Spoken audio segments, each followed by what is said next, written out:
Hey, what's up, everybody? How y'all doing? Welcome back, welcome back, welcome back. Oh, we had one already jump off. Oh, Kayla, thank you for the 4 months. I appreciate you. Thank you so much. What up, everyone? What's going on? All right. Good to see you too, Memphis. Nasty with the hydrate right out the gate. Cheers to you. Got a lovely green screened out Gatorade today. There we go. All right, folks. Last class before the break. We got office hours on Saturday, but last actual class before our 2-week break. So excited to have y'all tonight. Excited to do some review. Anonymous, thank you for the 1 gifted sub. I appreciate you. Thank you for being here. Got some review to do. And then tonight we're all about loops. And so while folks are getting in here, we have a question today. The question of the day. Would you rather know your own future or be able to see the future of everyone else? So either your own or everyone else's. Go ahead and put in chat what you think you would want. Your own future or everyone else's. Let's see what we got. This is pretty heavy on everyone else. A couple own here and there. All right, I see it. There we go. Own future, everyone else's. I think I want to go with everyone else's. I like Crumb Hustlers. Watch out for that car. I feel like you could set up your life pretty well if you could see everyone's future. That'd be pretty wild. But never see what's coming for yourself. What a shame. All right, everybody. Welcome. Glad you're here. Let's go ahead and pull up the questions. Let's give folks a minute or two to get in here. And while we're doing that, I'm happy to answer questions you might have in chat. If you're new and you want the materials that we're going to be using today to follow along, you can do !slides in chat. That'll give you the slides for today. And you can also do !Discord. Join there, agree to the rules, and then you'll see all the materials that we're going to use today. It's a zip folder in the follow along materials channel. Kill the music. What's going on, everybody? Questions that we have. So on Saturday, we're going to finish up all of those questions around freelancing. I'm going to show more examples. So I'm really excited for that Saturday's office hours. We're also going to release all the homework for break during those office hours, which we'll talk about in a minute or two. Cool. Welcome back, everybody. I'm confused about how to freelance. Do we get templates and just modify them, or will we be building from scratch? It's up to you and the budget that your client has. If your client doesn't have that much of a budget, you're probably not building anything from scratch. You're probably not working with the designer. For small budgets, you're probably using a template and modifying to fit their needs. Jackie, hey, thank you for the sub. I appreciate you. If we need to make changes to our portfolio that's hosted on Netlify, do we have to keep manually uploading the new files, or is there an easier way? There is absolutely an easier way. And when we come back from break, I'm going to show you how to do it with Git and GitHub. And boy, do I have a surprise for the Git and GitHub class. That's the biggest surprise we've had since we started. I can't talk about it yet. But when we come back, one of the very first classes we're doing is going to be Git and GitHub. And what you're going to be able to do is you're going to be able to push all your code changes to GitHub. And then whenever you push, Netlify will rehost it for you. So that when we come back from break, it's going to be the first things we learn. And then that way you won't have to keep re-uploading manually. And that class, oh boy, do I have a surprise for y'all. It's epic. I just can't share about it yet. Hey, we had a couple bits come in. Gonrish, thank you for the 100 bits. I believe it said that you got your first client as a dentist? What? Yo, congrats on your first client. That's amazing. What? First client already? Well done. That's amazing. Let's go. Yo, let's go in chat for Gonrish with his first client. That's amazing. Well done. Congrats. Alyssa, thank you for the bits. I'm gonna miss this during break. I'm gonna miss y'all during break too. Orasi, thank you for the bits as well. And Sarat, thank you for the gifted subs. That's amazing. Dev Henry, thank you for the sub as well. Welcome, folks. This is oh man, this is a good day. It's gonna be a good day. Folks already getting clients. We just had the class on Tuesday. You're already getting clients. Watch out. I'm proud of all y'all. Well done. Well done. All right. Is the portfolio supposed to be on Netlify? That's up to you. It's up to you where you want to host it. Netlify is what I showed is the easiest to kind of get up and going, and the one I trust the most for free hosting. That is. Anonymous Cheer, thank you for the bits. Wolfgang, thank you for the bits. Connors rules, I agree. Client already? Let's go. Yeah, so Jiffy said, hey, Leon, you need a website? Nah, I'm good. LeonNoel.com. I did tell that story when we were talking about domains. When we were talking about domains, I should have told that story. It took me like 10 years to get my domain name. When I first wanted my domain name, probably 10 plus years ago, somebody did something that I thought was probably pretty brilliant in my mind. What somebody did is they went to this website that listed all of the founders of companies and what they of tech companies. And what they did is they found the CEO, the CTO, the COO, whatever the executive suite of that startup was. And they went and bought the first name, last name of every single person that was on that list. Because they were figuring, hey, you're in tech, you're probably going to want your own domain name. And this was before we had all the other more popular ones like .io, .dev, etc. And so they went through and they bought all of those domains before I even thought to buy my own. And I remember, I got to see if I can find the email. I remember reaching out to them for the first time. I was like, hey, you have this domain. I'm interested in purchasing. Let me know how much. Anyone want to take a guess how much they were trying to sell the domain to me for the first time was?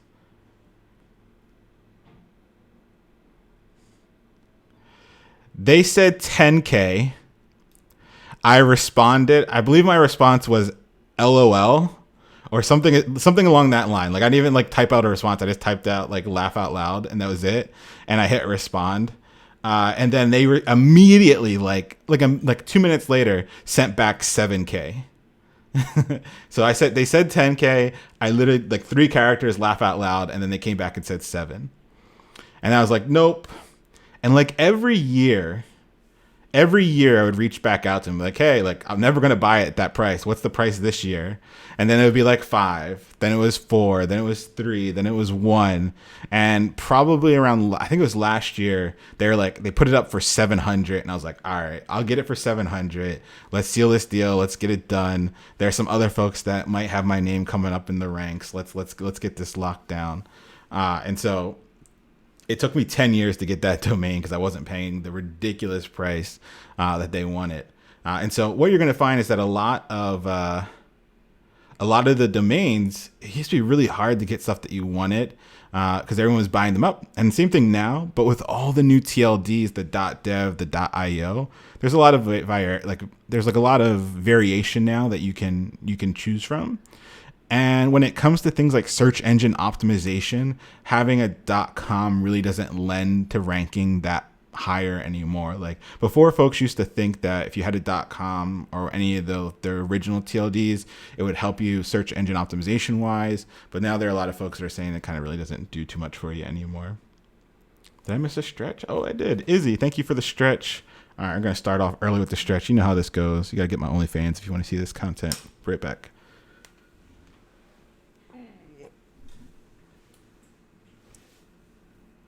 Oh, yeah. All right. Tip number 2, respond to LOL when the client provides their budget to increase profits.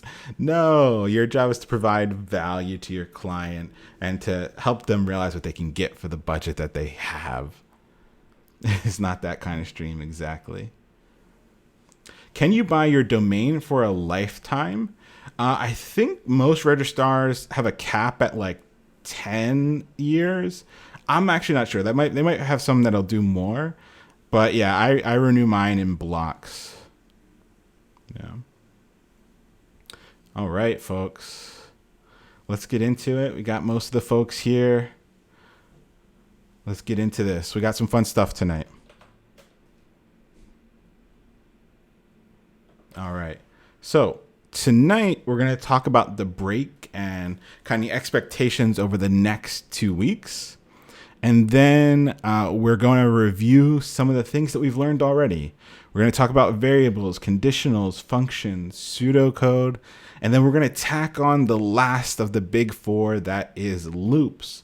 Lots of hands-on practice tonight. The slides are thin, but the actual you writing code is high. And Rish, hey, no, thanks to you. Thank you for the bits. Glad you got that client. That's amazing. And then homework. I'm not going to release the homework tonight. I'm going to release the homework during office hours. So I have a little bit more time to kind of flesh it out for you all in terms of like all the links and everything. And then I'm going to reveal it on Saturday. I'm going to talk through it on Saturday office hours, and then I'll post the clip on Discord. So if you can't make office hours, that's okay. I'll clip it and I'll put that in the Discord so you have an idea of what the homework's going to look like over the next 2 weeks. Whew. Can I review the stages on my proposal? Yeah, bring that up during office hours on Saturday. I'm going to have more examples for y'all. And so I think that'd be a good thing to go over on Saturday for sure. Yeah. So if you have any questions about the proposals or the contracts or stuff like that, that's what Saturday will be. Saturday, we're not going to take any questions other than like freelancing questions. And so we'll have the normal 1 to 3 hours just to cover all those topics in depth. Yeah. Cool. Let's get into this, folks. Got some fun stuff to go into. Now, remember, we will not have class for the next 2 Tuesdays and the next 2 Thursdays. So no class on Tuesday, no class on Thursday, no office hours that first weekend, and then no class the following Tuesday or Thursday. So we'll have almost 2 full weeks where we won't be physically in the classroom on Twitch, but we'll be on Discord. We have a lot of stuff that we're working through together as a community, a lot of things that will be expected by the time you return. And so lots of stuff to work on. Hey, level 3 height train already? Hey, thank you so much. I appreciate that. Oh, these ones are cool too. Hold on. I like that emote. Let me see if I can put that in there. That's a cool one. Boom. Hype gems. The max number of years for the TLD is 10 years. All right. So yeah, so I was correct. That's good. I miss you already, Leon. I miss you too, Kenny. We'll be all right. We'll make it through this. All right. Thank you for the bits. All righty. So remember, no Tuesday, no Thursday, then no office hours, no Tuesday, Thursday. Okay. I'll definitely make sure to post on Discord, of course, and an email will go out. If you're on the email newsletter, you always get an email before class. So on Discord, we'll post the office hours, we'll post the next class, and we're going to talk about all the work that we're doing together. You should expect to be on Discord, expect to be doing work, to be doing reading, doing videos, to be working on projects the entire 2 weeks. So it's not like, oh, we're just done. I just want to make sure that you have the time flexibility to work on your own schedule because of the holidays.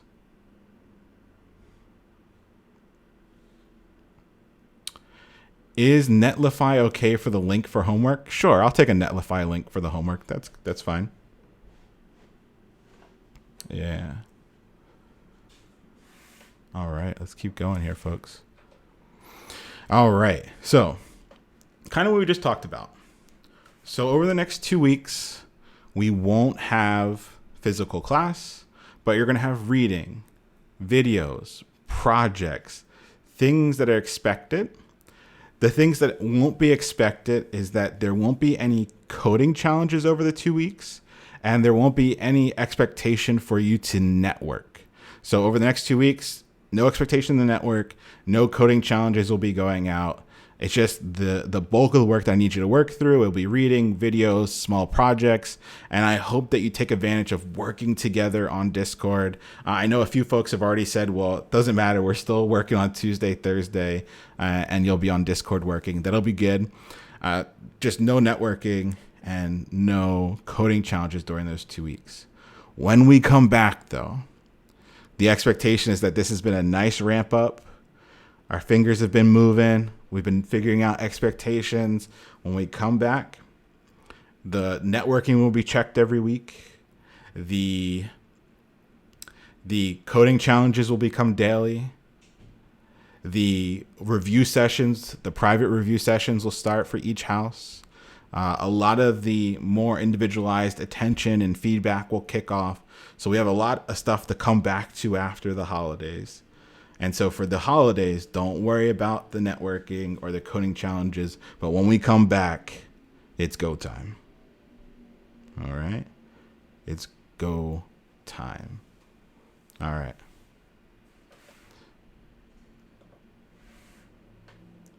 My coffee chats are super irrelevant. Any advice on how to fix this? You can go into it some pre-loaded questions, right? There are some good starter questions that you could have for coffee chats. I can share some of those in Discord if you would like, but sometimes coffee chats are just completely irrelevant or just you kind of shooting the shit with somebody. And that's great. Some of the best people I know in tech have started off with just us talking about random stuff. One of my best buddies, we battle in Pokemon together. And one of my best they're a CTO of a company now. And like, that's what we bonded over originally. It had nothing to do with tech. We just went to play Pokemon and now we're good buddies. So don't be worried if the conversations aren't super like engineering focused, or if it's just a chance for you to get to know somebody. That's important too. Remember, we're building friends and these friends become our network. That's what we're trying to get to. All right. May Jester, no, it's not too late. Jump on in. That's actually a great question. So on Saturday, I'm going to share like how to join 100 devs because there will be a lot of folks that want to learn how to code in the new year. So I'm kind of putting together like a highlights and like how to get started. And so I'm going to share that on Discord. And then if you have any friends or folks that have been saying like, hey, I want to do the thing that you're doing, this 100 devs thing looks cool, I'm going to ask you to share that post with them because that'll be the easiest way to get started. It'll have all the highlights, all the good materials that they need. And so I'll share that on Saturday as well. Cool.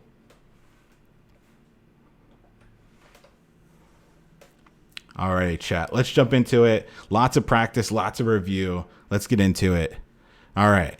The golden rule, the most rule we've talked about is the rule of separation of concerns.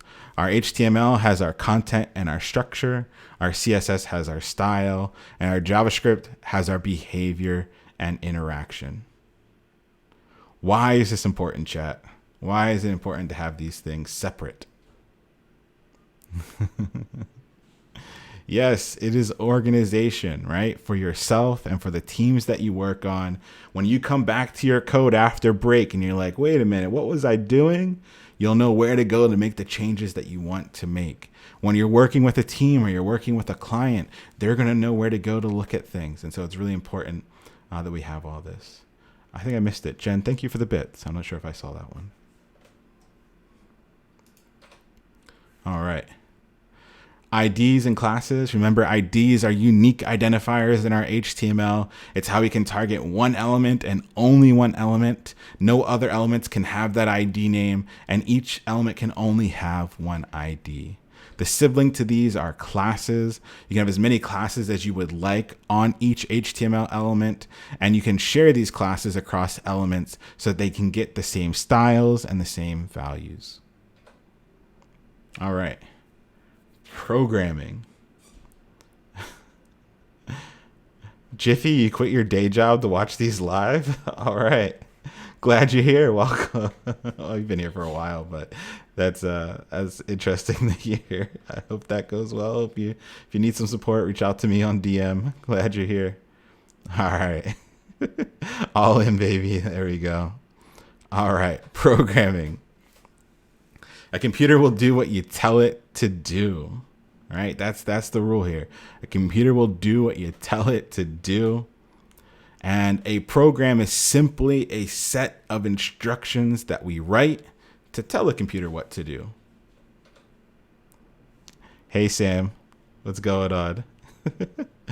I just saw Sam is one of the most illustrious Resilient Coders alum, and I just saw the follow.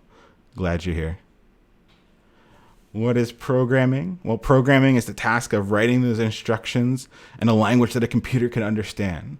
We've been learning JavaScript, which is great for us to know and for us to communicate our ideas, but that JavaScript has to be broken down into something that the computer can actually follow, right? And so when we're writing our programs, we're going to write them in a language that we understand, but those languages are often going to be broken down into something that the computer can understand. Booty Liquor, thank you for the hydration. Cheers to you.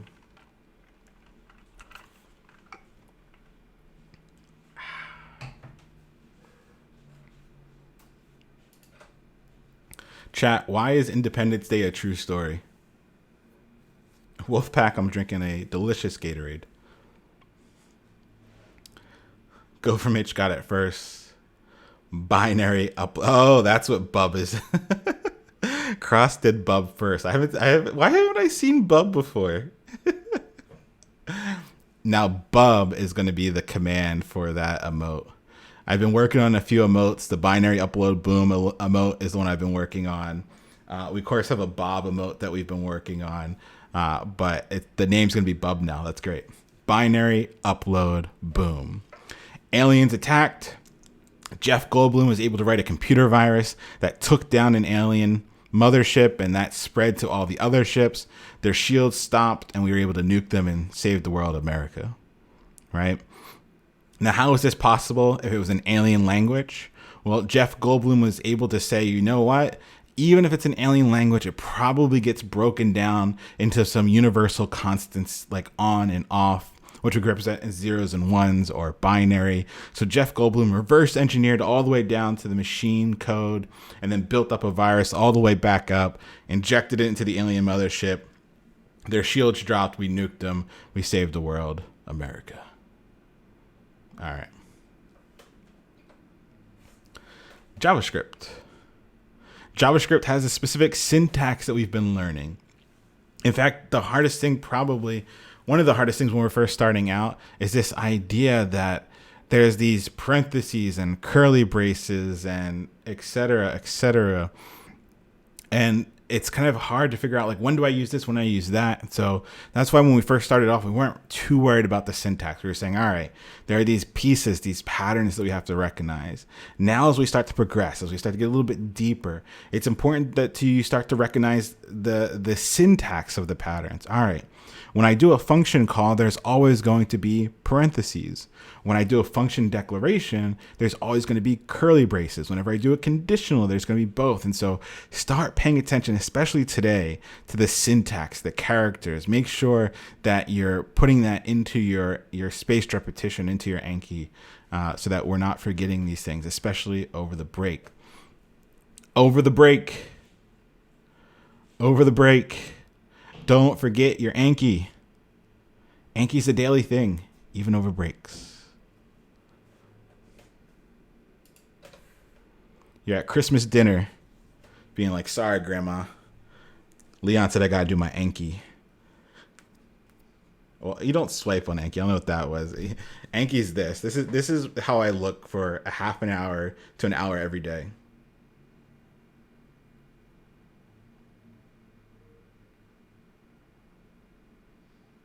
That's it right there. I've thought about like live streaming the Anki, and I was like, this has to be the most boring content you could ever imagine, and I stopped that.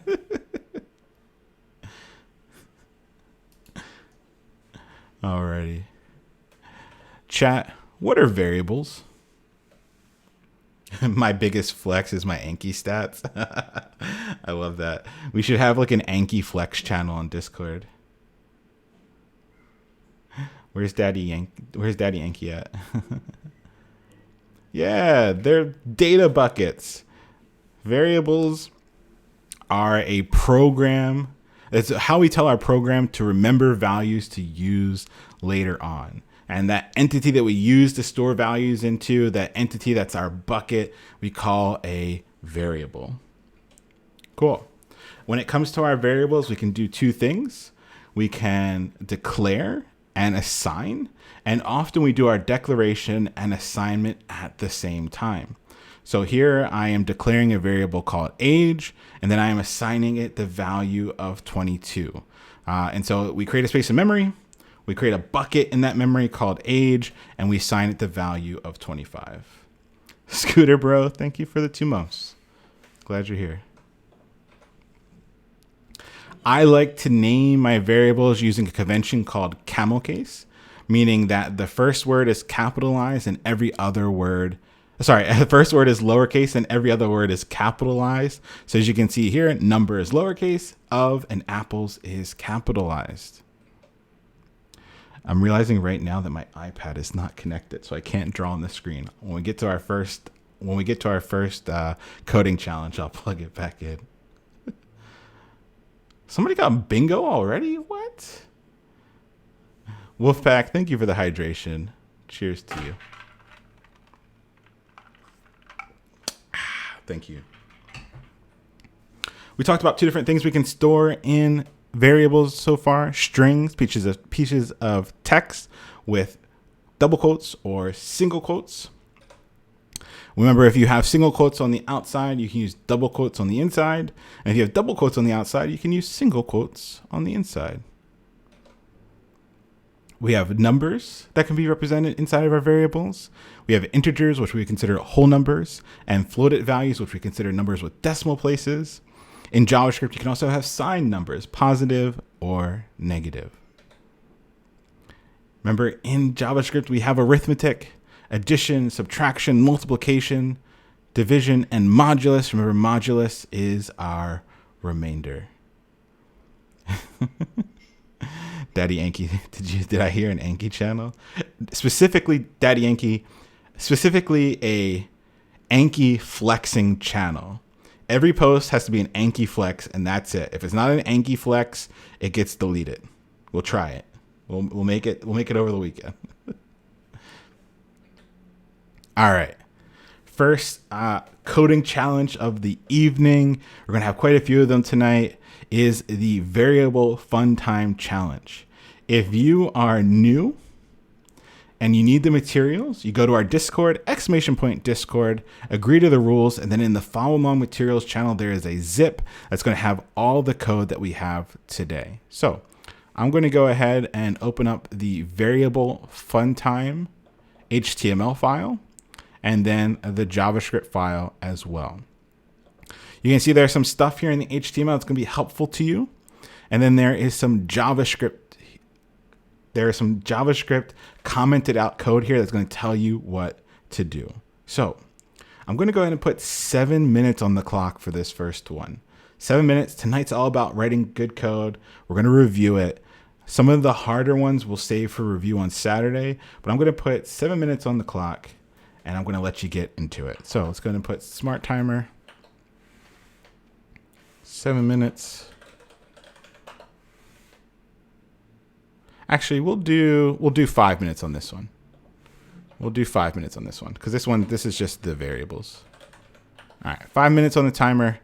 Go ahead. I'm going to bring up some tunes while you work, and I'm going to jump off real quick to grab my iPad.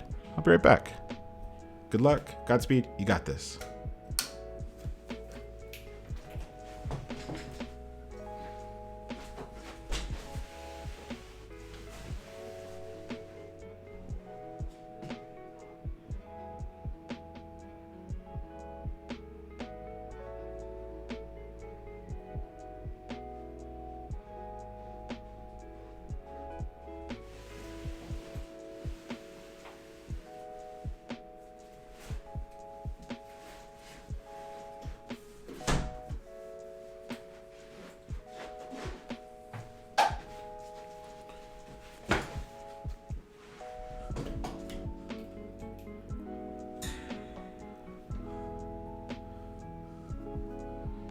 Oh yeah. 4 minutes, folks.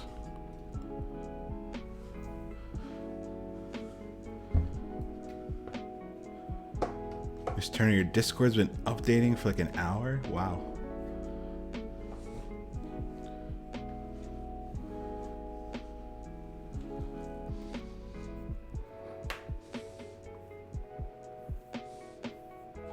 Sorry, folks, just getting the iPad set up here.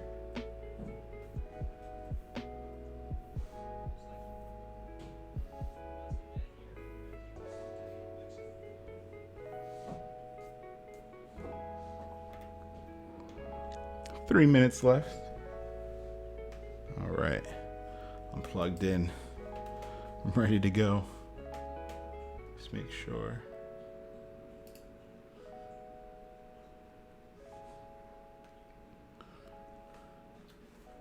All right, there we go.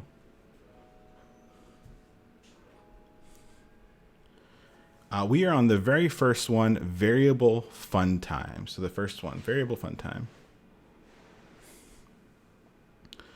Make sure I got my, got my drawing back, folks.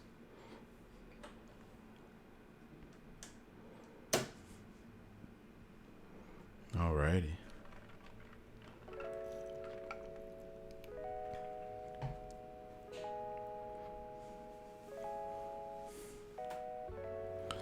Yeah, I think that's good advice, Diabolical. Try quitting and then restarting. Update shouldn't be that long.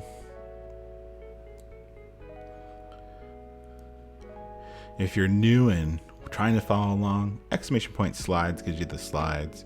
Exclamation point Discord gives you all the materials that we work through. Iran, done. Nice. Well done. All right. What IDE does everyone use? Most people are using a text editor like VS Code or Atom.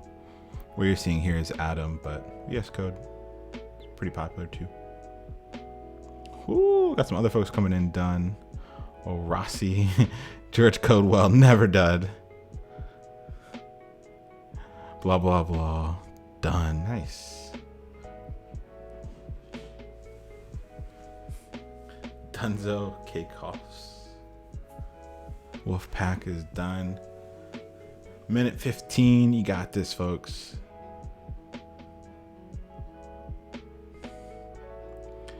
Knox, if you're not sure, just go ahead and resubmit. It's okay. I filter out the resubmits, so just go ahead and resubmit if you're not sure.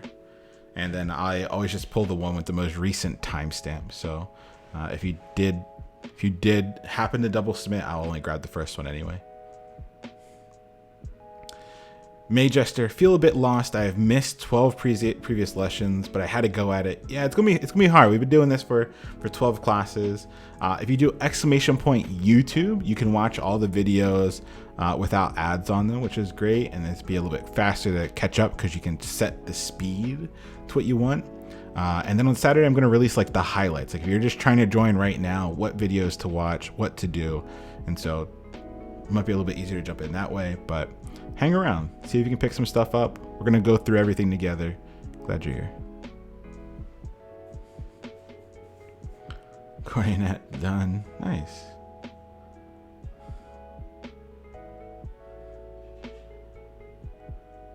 How do I show negative numbers?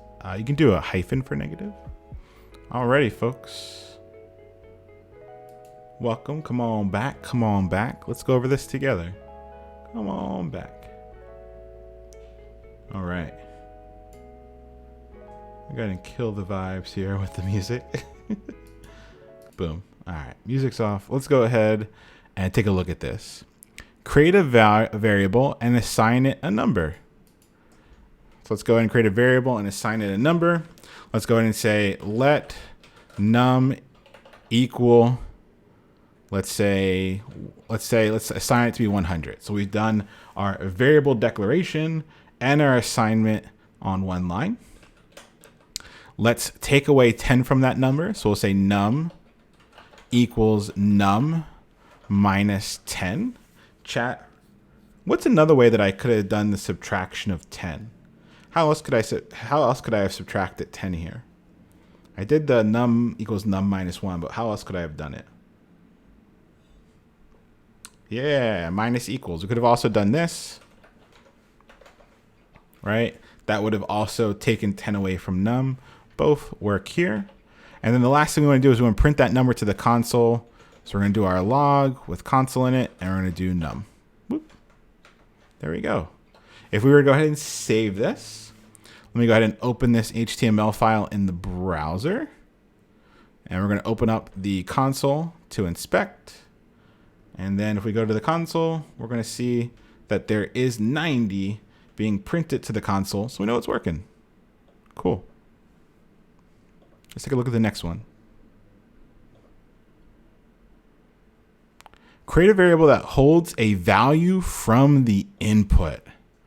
Create a variable that holds the value from the input. So we would have had to remember that pattern from the previous class. Chat, what was the pattern that you used to get the value from the input?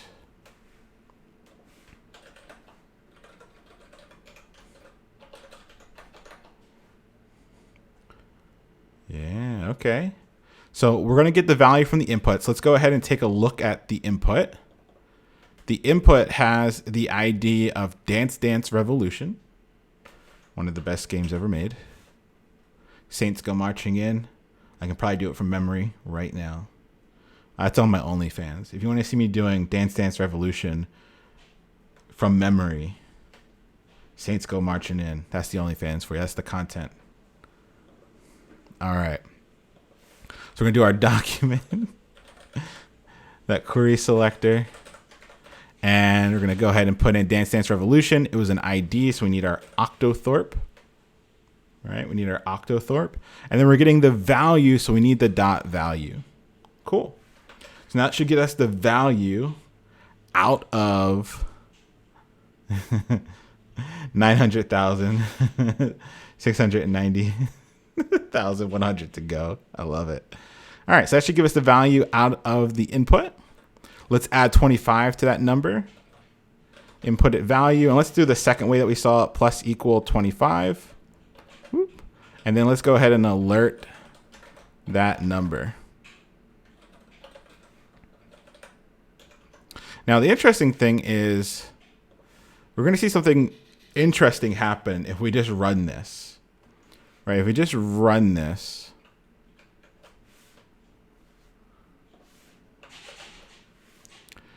Did we ever get the chance to enter a value into the input? Right?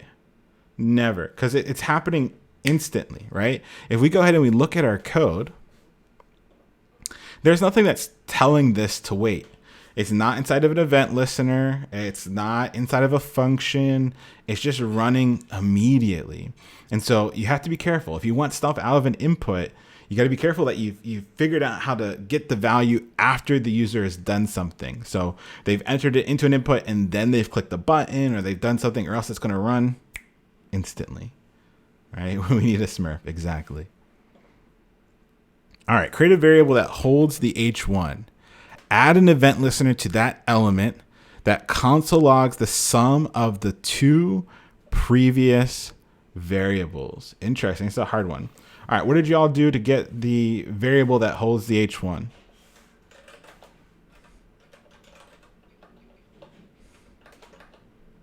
What did y'all do to get the H1? There we go.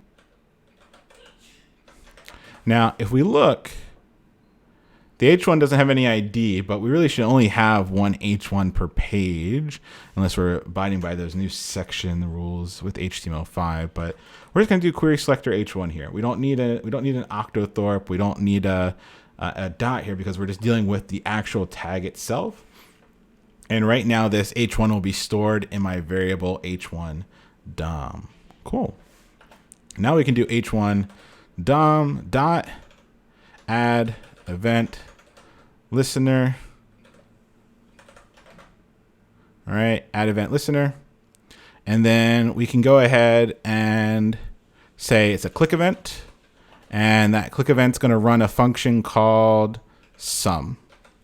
And let's go ahead and create that function. We're going to say sum. And all it's going to do is console log the two previous values. So we can do our log, and we can go ahead and put in, what was our first value? Num. And then plus, input it. Whoop, input it value. There we go.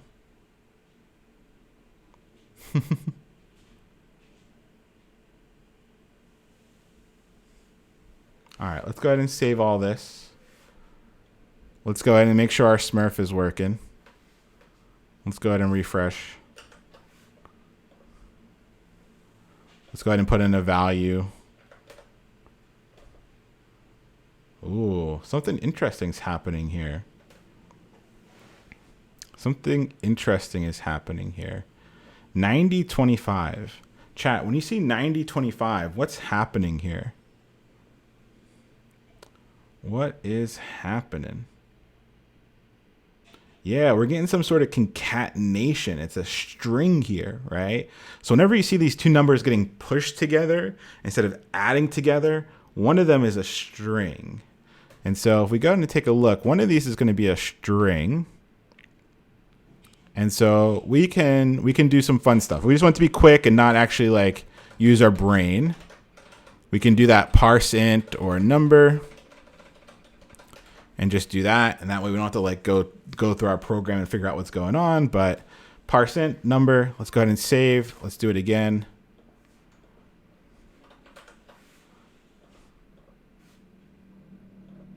There we go. So now we're getting 115 instead of it pushing those two numbers together. All right. So if we looked originally, num was some value like 90. So it was 100 minus 10, which is 90. And so that's why this was 90. And then we had input at value, which was trying to get a value out of the input. But since there was nothing in the input, this is a hard question, chat. It's a hard question. Ready for the hard question? Since there was nothing in that input, chat, what was inputted value originally assigned as? What was inputted value originally assigned as?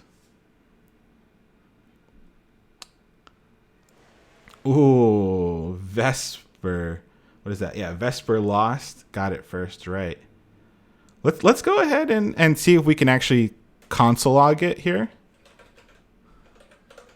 Let's go ahead and just console log input at value first, just so we can all see it. So let's go here. Let me do my refresh. It doesn't give us the actual value here, though. Hold on, let's see. Let's go ahead and do this real quick. Plus 10. Let me do this real quick. Let me save it. Let me refresh.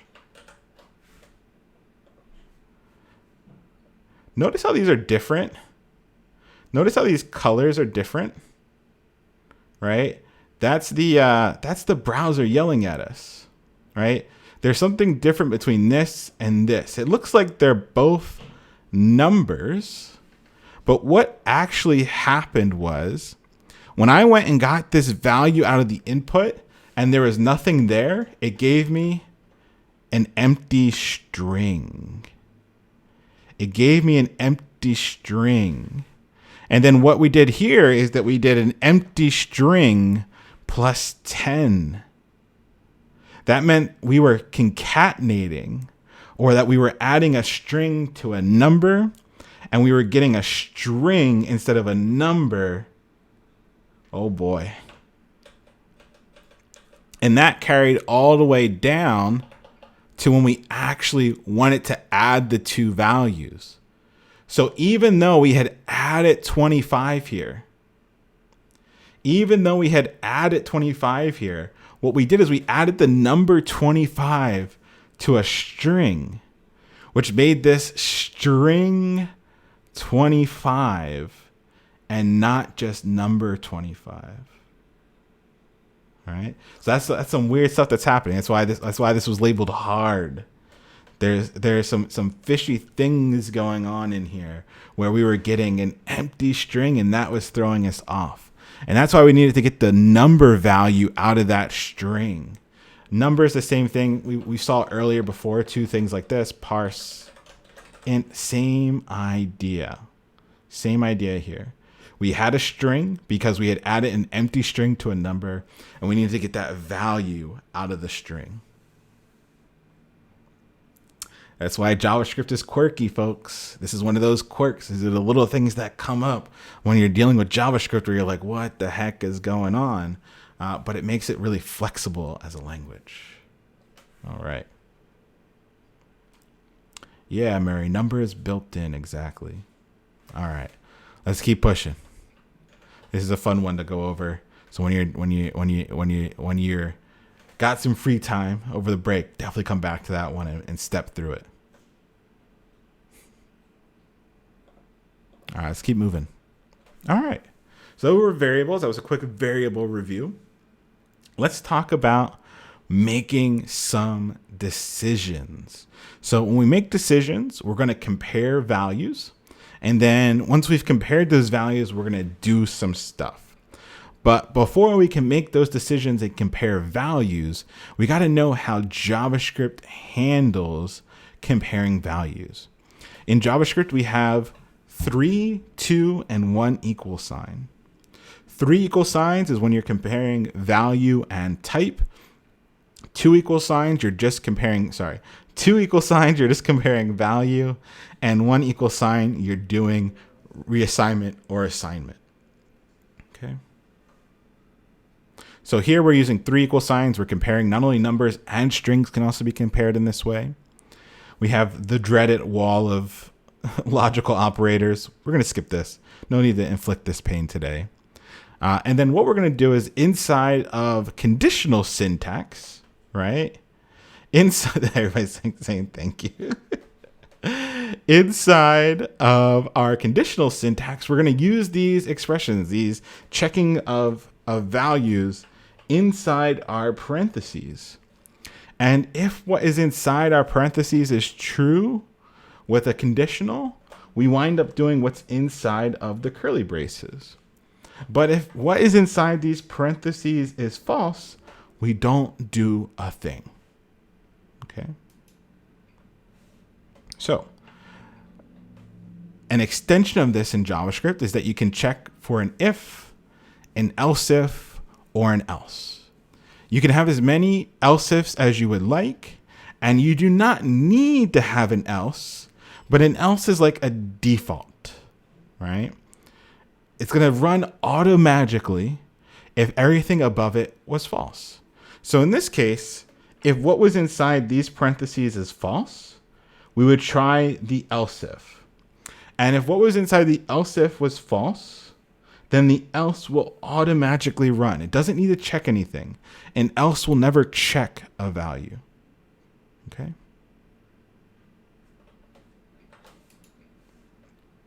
Here's our famous example. If Kant's pizza equals Domino's, chat, what gets printed to the console? What gets printed to the console here?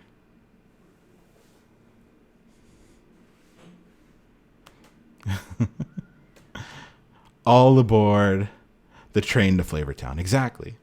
Pizza does not ever equal Papa John's. Get out of here. Pizza does indeed equal Domino's. So we console log all aboard the Flavortown, and then we stop. We never get to the else. Cool. Remember, 3 equal signs is value and type. 2 equal signs is just value. And 1 equal sign is assignment. Now, you can have multiple conditions that are separated by double ampersands. Whenever you see this double ampersand, this means and. So in this case, we have name equals Leon. That's true. And status equals Ballin, which is true. So this condition is true, and we wink at the camera. Right? Both of these conditions were true, so you got the lovely wink at the camera. Right? We have also an or. Right? We have an or as well. Double pipe character. I'm only laughing like an immature person because people were saying OnlyFans, and then I'm talking about double pipe characters. This is the real content you get on the OnlyFans. Double pipe characters.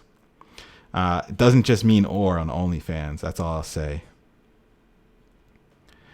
day equals Saturday or day equals Sunday. If either of these conditions are true, then we know it's the weekend. Only one needs to be true, and we know it's the weekend. Now, the interesting thing is you could have more, right? You can do name equals Leon and status equals ballin and t-shirt equals free. This is a free t-shirt, right? And so all those were true, and you get the wink. It doesn't just have to be two conditions. You can change as many as you want, right? Jiffy, thank you for the hydration. Cheers to you. Jiffy said, we need to hydrate, and then did the hydration.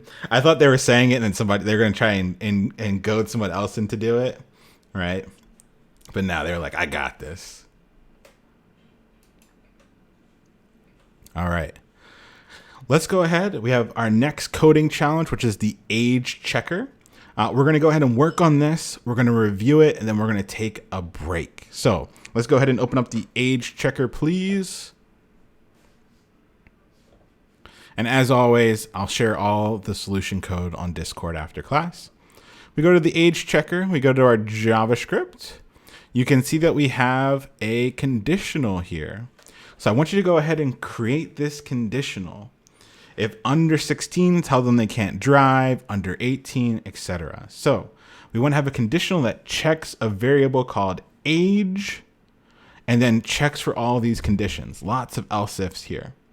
If you finish this one quickly, there is a harder thing to do here, which you can do as well. So go ahead and go and put some time on the clock here. Let's do 6 minutes on the clock for this one.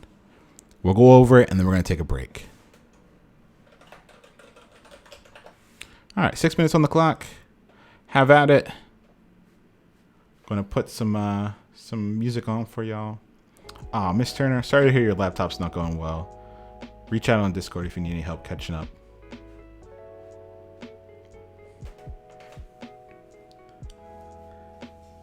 Shimati, that's actually a good challenge.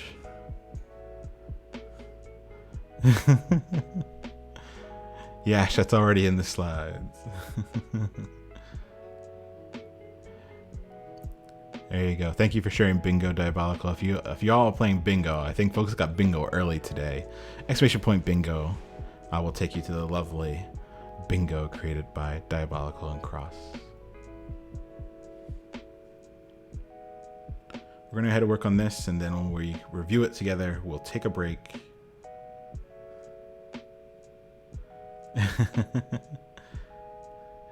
I love being too predictable. That means we're getting our spaced repetition in.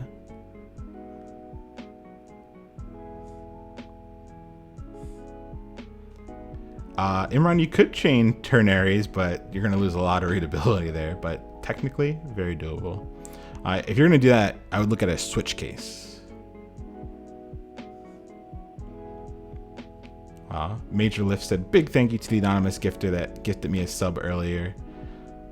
Thank you, everyone, for all the subs. Thank you, everyone, for the gifted subs. I appreciate all of y'all. As always, all the subs, the cheers, the gifted stuff goes to Resilient Coders as a donation. It's the nonprofit I work at during the day. So I appreciate y'all. We're huge donations going to RC. I just set it up so that I can cash out. As soon as it transfers, I'm going to share it on Discord and on stream. You all are literally paying for a stipend for one of our students to go through programs. So I appreciate y'all. I really do. The support's been wild.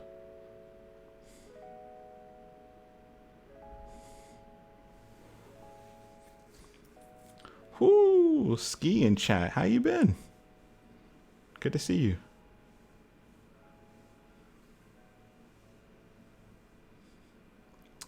You can't navigate in the slide. Remove the /live from the slides, and then you get full control over them. But if you keep the /live, as I advance, it advances for you. So kind of up to you what you want to do.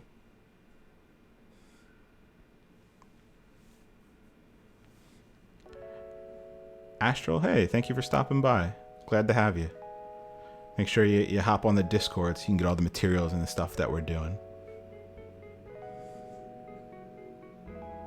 Oh, it is a typo. Thank you for pointing that out, Last Avatar.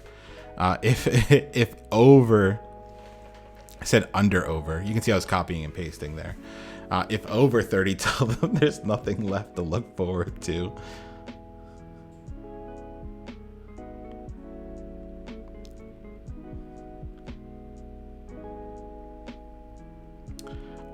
The stipend we give to RC is $250 a month. Sorry, $250 a week, and then $500 every 2 weeks, basically. Nobody's getting rich off that stipend, but for the population we serve, not only can they not take off that long, but to do it without support would be hard. And so we actually, the nonprofit I work for, the Bootcamp's completely free. Students never pay a dime, and we actually help them with a small stipend to get through program.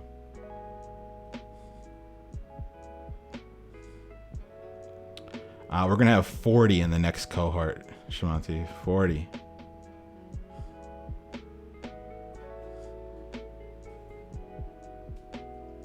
All right, folks, 2 minutes left. You got this.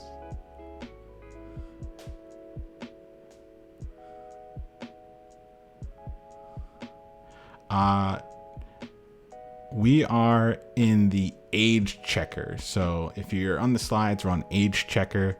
So we're in the JavaScript file inside of age checker, and we're just working on this conditional.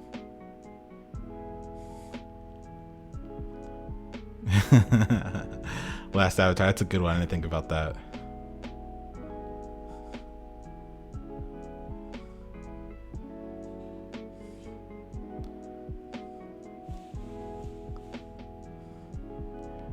Chaz, please, you woke up late. Glad you're here.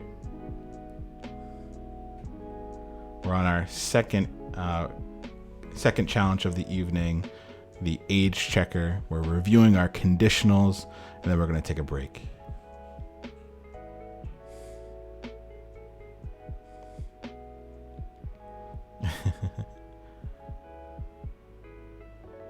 So for RC, we're all about getting folks jobs. So a gap year program wouldn't really work for what we try to do, because we want folks going into the job market, making good money, and putting that money back into their community.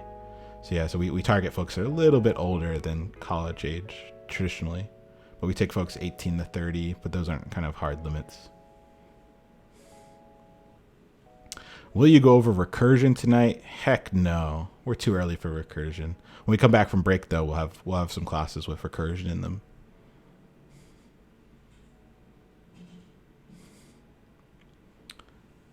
Fox, we have class every Tuesday and Thursday, and then office hours on Saturday. The best place to find out all the information is on our Discord, !Discord, and Twitter as well. We kind of keep folks up to date there too.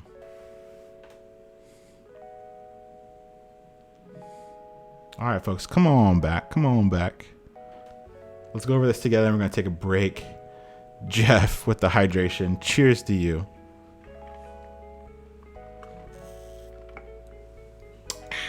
Thank you so much. All right, let's take a look at this together. We will do the easy together here, and then I'll share out the harder with the solutions. So let's go ahead and take a conditional here. Let's go and create let's create a variable just so that we feel that we have one up here. So let's do let age equal, and let's just go ahead and put it as 28. There we go. Let's create our conditional. If, let's say under 16, so we'll say if age is less than 16, we will console log, and what we're going to say in the console log is they cannot drive. All these folks coming in done right at the buzzer. I love it. They cannot drive. Beautiful. Let's go ahead and do an else if now, because remember, if they're over 16, we want to go ahead and say, all right, if under 18, so we're going to say age less than 18, and we're going to do a lovely console log again, and this time we're going to say they can't hate from outside the club because they can't even get in. You know what that's from? You're a real G, OG, triple OG. All right. So the reason why this works, let's talk about this real quick before we do the let's talk about this real quick, because let's say they were 14, right? Is 14, let's go ahead and change our age here. Let's say it's 14. Is 14, right? Is 14 less than 16? Yes, this becomes true. So we would console log, they cannot drive, and then we would stop. The else-if never gets a chance to run, right? If we make this 17, right? If we make this 17, is 17 less than 16? No. So this is false. So then we get a chance to run the else-if. Is 17 less than 18? Yes. So then we would console log, they can't even hate. They can't hate from outside the club because they can't even get in. Now, something interesting happened with this string. Chat, what happened with this string? What's odd here? What's something that we would have maybe gotten an error if we didn't notice it? Yeah, I used single quotes on the outside. So when I got to my contraction, you can see that the color changed. Remember, color changing in your IDE is like in your text editor is like a big flashing warning sign. Remember, if you have single quotes on the outside, you can't use single quotes on the inside unless you escape them. So 2 solutions here. One of the solutions that some folks might do is they might just go, let's just make it double quotes on the outside, and we don't have to worry about that. That would have solved it, of course. But you can also escape them. So we could have just come in here and escaped our characters with the lovely backslash. Now, when this prints to the console, we won't actually see that backslash. We will just see the contraction. So let's go ahead and save this. Let's open this in the browser. If we check our console, we are going to see the string, and notice those backticks aren't there. They have properly escaped. Cool.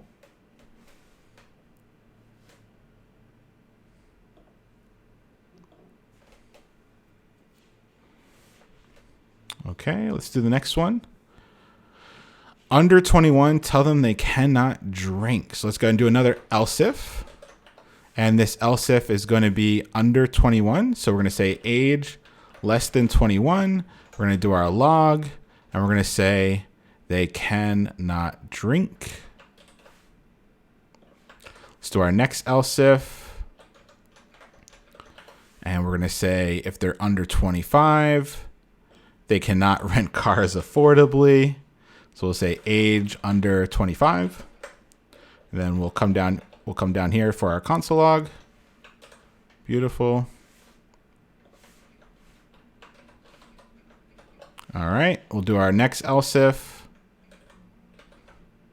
And we'll say age under 30.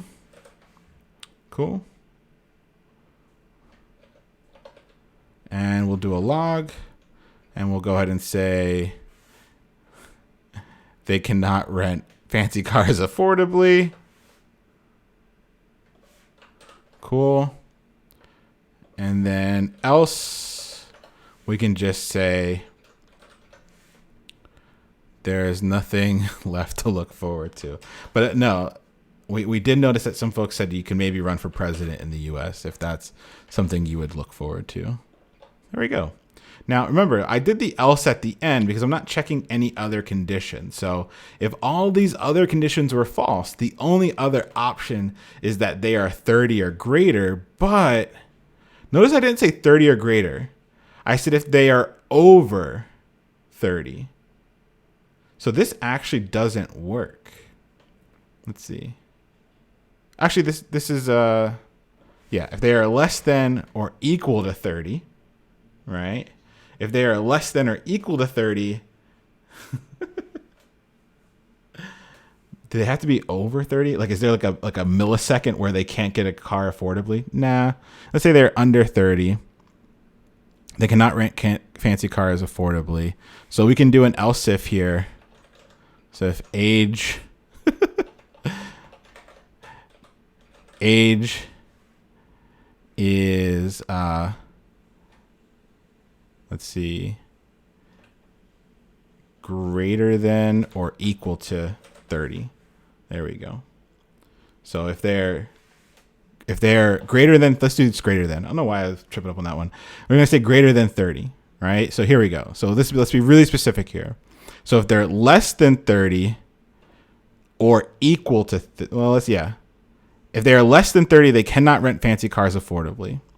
If they are 30 or over, so we're going to say greater than or equal to 30, then there is nothing to look forward to. All right.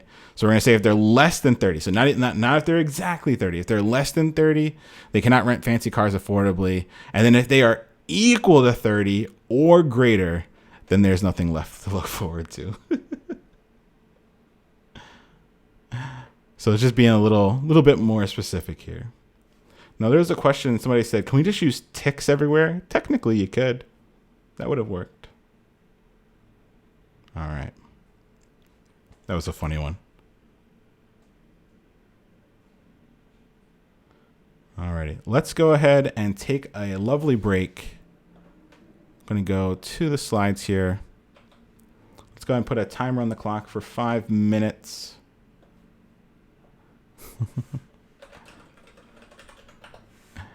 And go ahead and do what you got to do. Get up, hydrate, stretch, do what you got to do, and we'll be back in 5 minutes. I'm going to put some tunes on.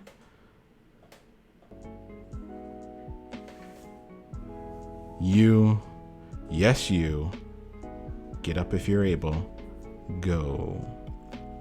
Hydrate, drink some water. If you're not able to get up, do some hand stretches. Get your fingers moving. Get some water.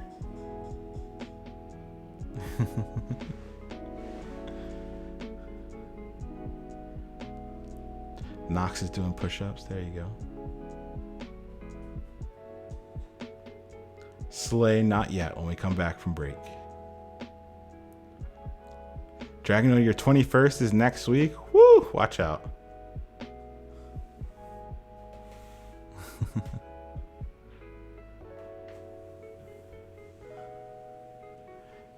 Memphis, no, I'm not leaving you, even for a second. I appreciate that, but do some seated stretches. There you go.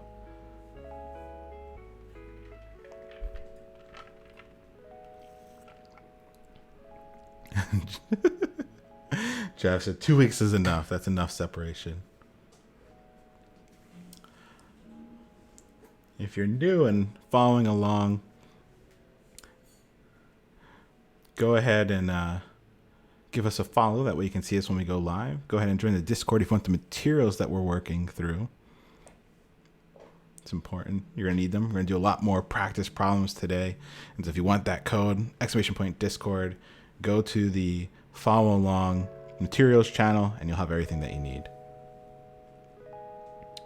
Leon, no matter what number I input, it gives me you cannot rent fancy cars affordably. Share your code on Discord map. I can take a peek. 100 devs help. Put it in there and we'll take a look.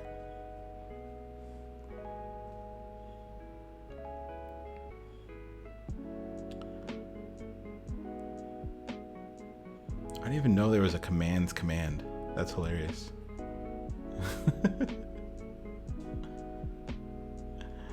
2 minutes, 40 seconds, folks. Please take a break. We're taking a break. You need to take a little bit of a break.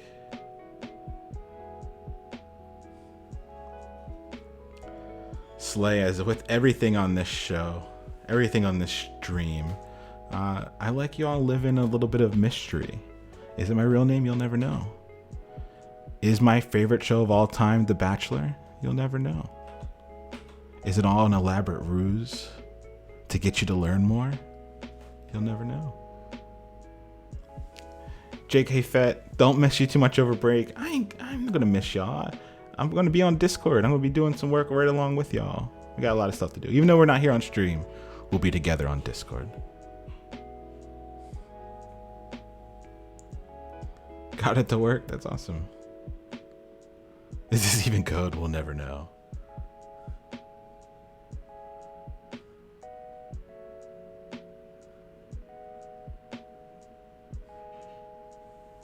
Yours goes like that. All right.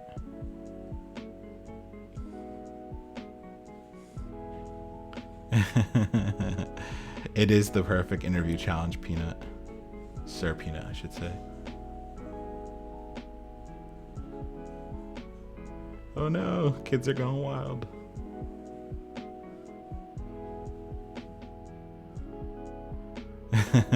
Don't we all, Perry? I very much enjoy writing code. That is when it's working for me. Yeah, I feel the same way. Although I really enjoy debugging. I really enjoy like the process of something not working. It's like a really fun puzzle. Jelani said, you had spoken on this topic before, but could we put these exercises in our portfolio or our GitHub? Definitely your GitHub.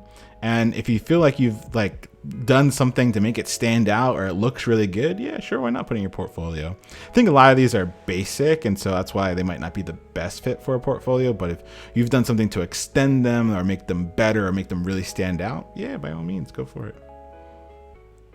When do we know if we can move houses? When we come back from break. That first week, I'm going to talk about how everyone can move if they want to. And so we're going to share how to do that, kind of expectations and stuff like that when we get back from break. Oh, purple. You should be filling out your networking sheet already, and you're sharing those sheets with me. So I'll have them, and I'll just kind of look back. Alrighty, folks, come on back from the break. Hope y'all had a wonderful break. Let's keep going. We got some more stuff to review. One or two things new to learn. Let's keep moving. All right, chat. What is the best TV show of all time? Alyssa, Kayla, let's get ready to ban folks. Best TV show of all time. Best TV show of all time. All right, trigger fingers are gonna start going here. Alyssa said, "I refuse. Secure greatness in all caps. Ban me." Of course, it is The Bachelor. Now, are we gonna review the Bachelor code? Nope. Just want to put that in there. All right, let's talk about functions. Alrighty. Chat, what are functions? Chat, what are functions? Thank God. Yeah, they're instructions.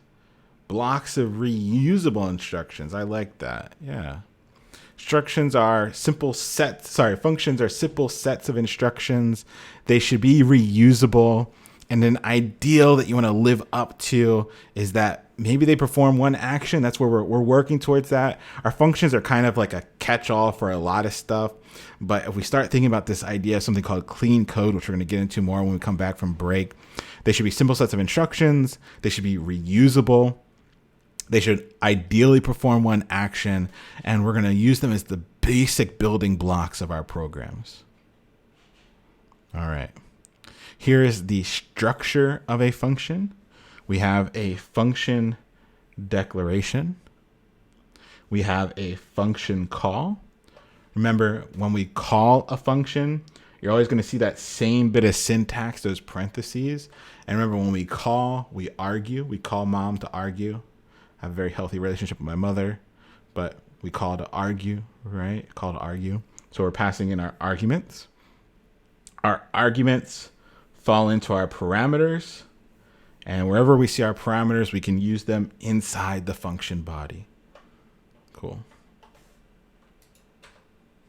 Here's an example of a very, very simple function. Chat, what is this? What is that, chat? What did I just circle? What is it? What is it? Nice. Yep. It's a parameter. Nice. Chat, what is this? What's that, chat? Yeah, it's a function call. What's this, chat? What did I just circle? What's that? Oh, tricky, tricky, tricky.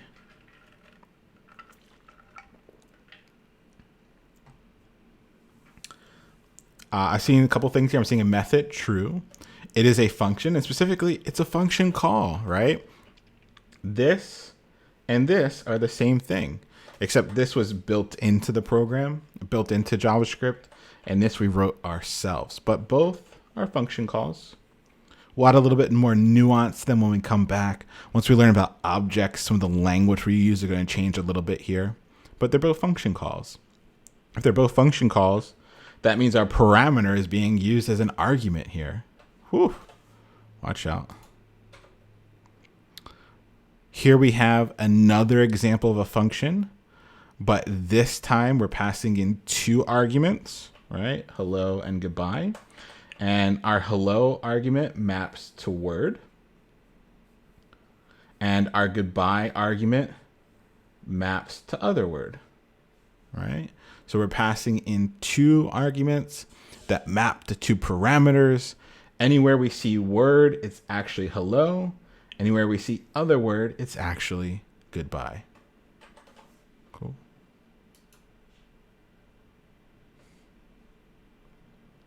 Keep it real. You're going to realize that everything is an object later on. Everything's an object, but we're not there yet. We're not there yet. All right, let's code some simple functions. Let's go ahead and open up the simple functions code. So I'm going to go ahead and close this. Go to simple functions here. And so we have easy, medium, and hard. We will go ahead and do hard together during office hours, but try and get as far as you can. So I'm going to go ahead and put 6 minutes on the clock here. In those 6 minutes, go as far as you can go. Actually, let's do 6 minutes. 6 minutes as far as you can go.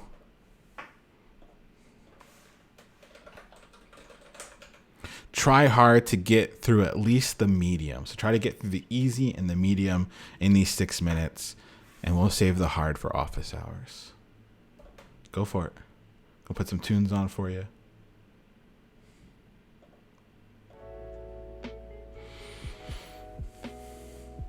What's the difference between a parameter and an argument? A parameter is there when you create your function declaration. Like when you write that function into memory, it's there. An argument is the value that you pass in when you call it or you tell it to run.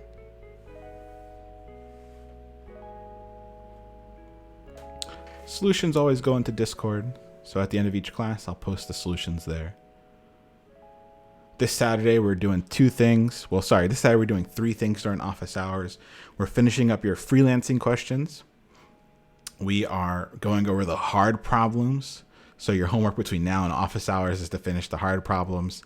And then we're talking about the homework and the expectations over the next 2 weeks. So 3 lovely things these office hours. It's going to be a good office hours.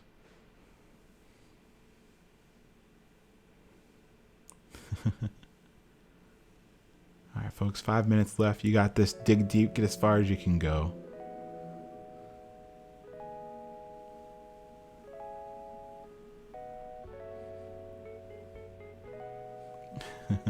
Can you move the timer? I want to read the question. The question's in the JavaScript file. Let me see if I can move it over here for you. There you go.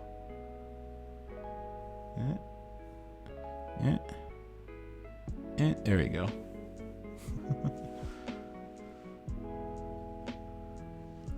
Mellow, will this be on YouTube? Yes. All the classes get uploaded to YouTube typically a day or 2 after class airs. You can always watch the VODs here on Twitch, and then about 2 days later they go up on YouTube. Sometimes I get a little behind on uploading them, but they all make it to YouTube eventually.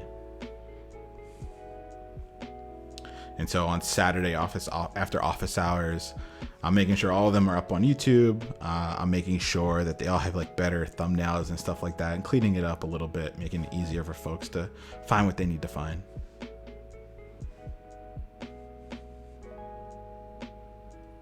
Whoo. Just please, done. Easy. Done. Easy. Nice. Oh.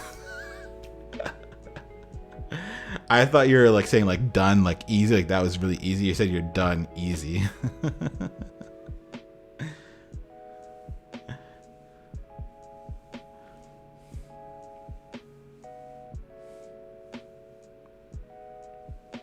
Are homework solutions posted in Discord? Yes. After each one we review, typically I like to review the homework during office hours, and then I share the solutions online. And typically we also go over the homework during class most of the time.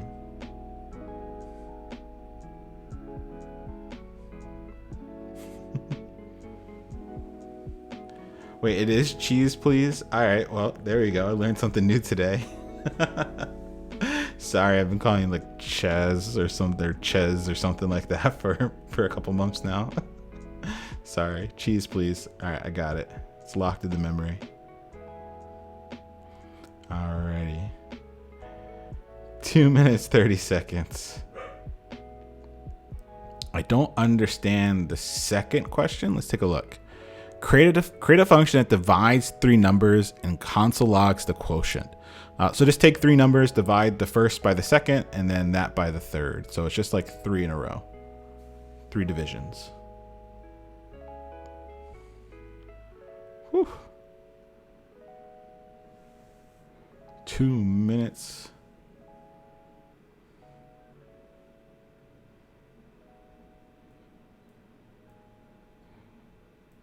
Two minutes left, folks.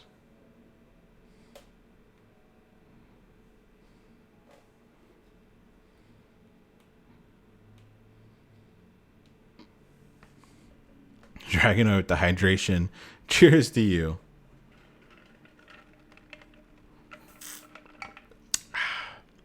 Tray metal done, including hard. I love it. Oh, look at all these dones coming in. I see y'all. Well done.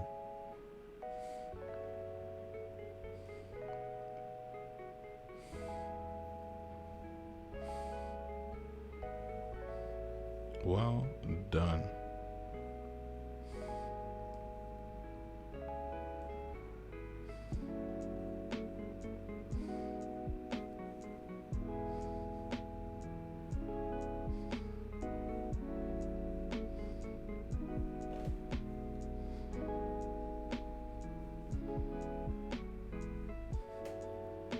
Checking on whether or not my chair, I got a chair that's being delivered, and so I gotta make sure that it's like not delivered while I'm on stream.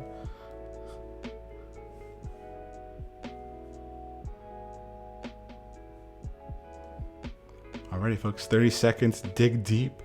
You got this. You got this.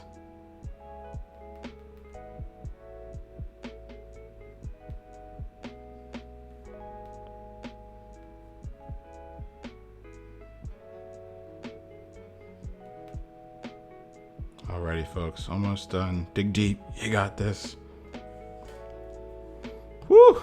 Look at these duns. Working on hard. I love it. I got another embody chair. Another Herman Miller embody. Whew. All right. Medium done. I love it. Come on back, folks. Come on back.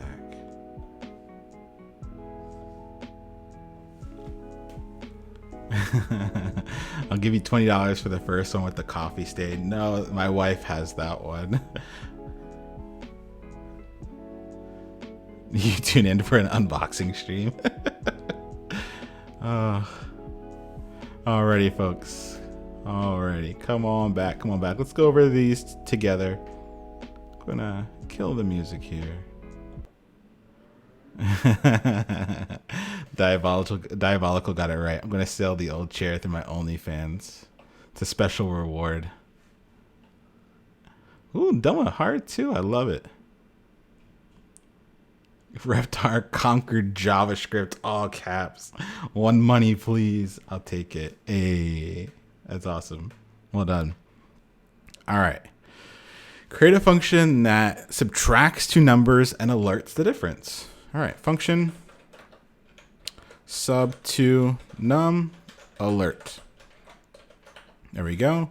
We know it's going to take in two numbers. We're going to put up our parameters num1, num2, and then it's going to alert the difference. Let's set up our alert, and let's go ahead and subtract the two numbers. So num1 minus num2. There we go. Beautiful.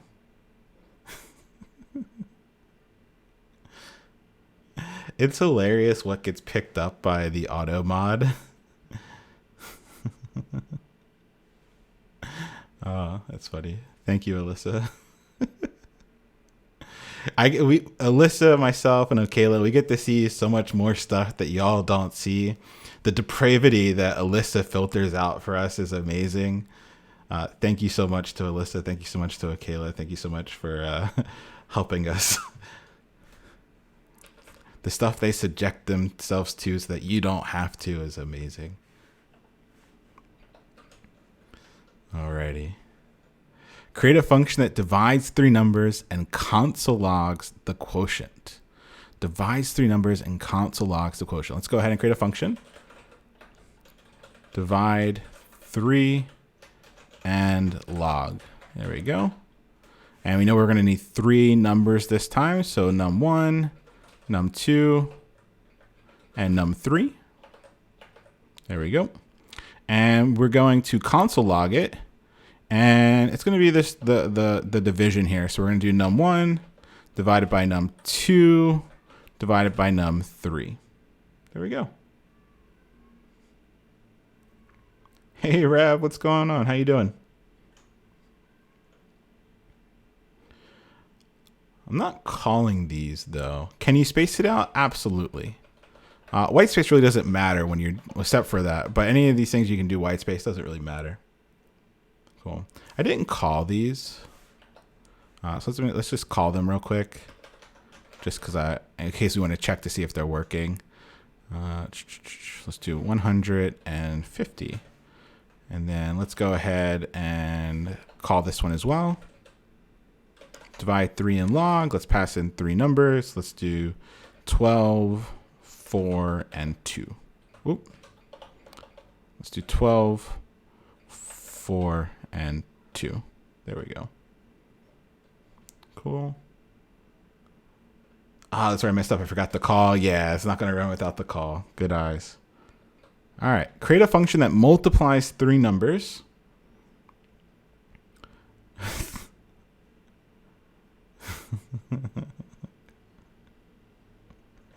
Okay, I see you. If you're sending cold hard cash DMs, you can send them my way too. Create a function that multiplies three numbers and returns the product. Let's create a function called multi3 and return. And we're going to take in three numbers. So I'm just going to do n1, n2, and 3 just for number 1, number 2, number 3. We're just going to do a return here, and we're going to return the multiplication of those three numbers. So n1 times n2 times n3, and that's kind of it. Let's call it. Multiply 3 and return, and let's pass in 2, 3, 4. Cool. That's kind of it. Got it. Totally not an open offer. It's a weird way of spelling Venmo or Cash App.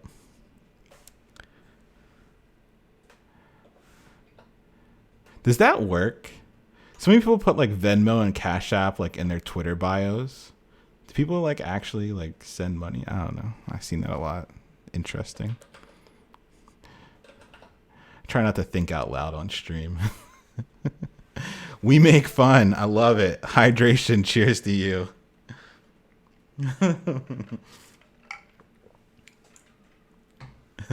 Oh, you want to test it, Leon? Put mine in there. Alyssa, send me your Cash App. I'll totally add it to my Twitter for like a weekend or something. I will totally put it in my Twitter for a weekend. If you're an e-girl, oh, that's what I gotta do. Send me tips on how to be an e-girl. I would love to come back from the break and get more subs for RC. I'll play video games with you. Alrighty. Create a function. Did you know that's a real website? There is a website where you can log on and then pay someone, typically e-girls, to play video games with you. That's amazing. Whoever thought of that's a genius. I'm gonna get blue hair, come back, and that's what the stream's just been an elaborate ruse to set up my e-girl fandom.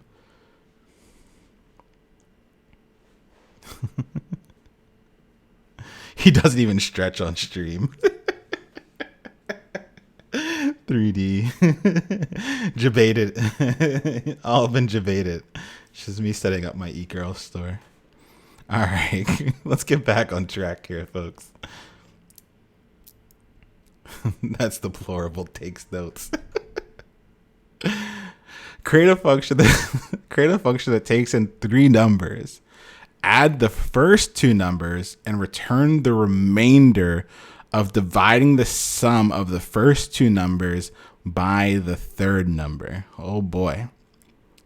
You ever watched, I think I've talked about this on stream before, but one of my favorite lines from any movie is Kevin Hart in 40-Year-Old Version, where he's like, now you're using a lot of big words. And because since I don't know what they mean, I'm going to take this as disrespect. And so that's how I feel about like a lot of coding challenges, is that it's just like they just use like increasingly more difficult language that makes no sense. And I'm just like, all right, you're using a lot of big words here. I'm going to treat this as disrespect.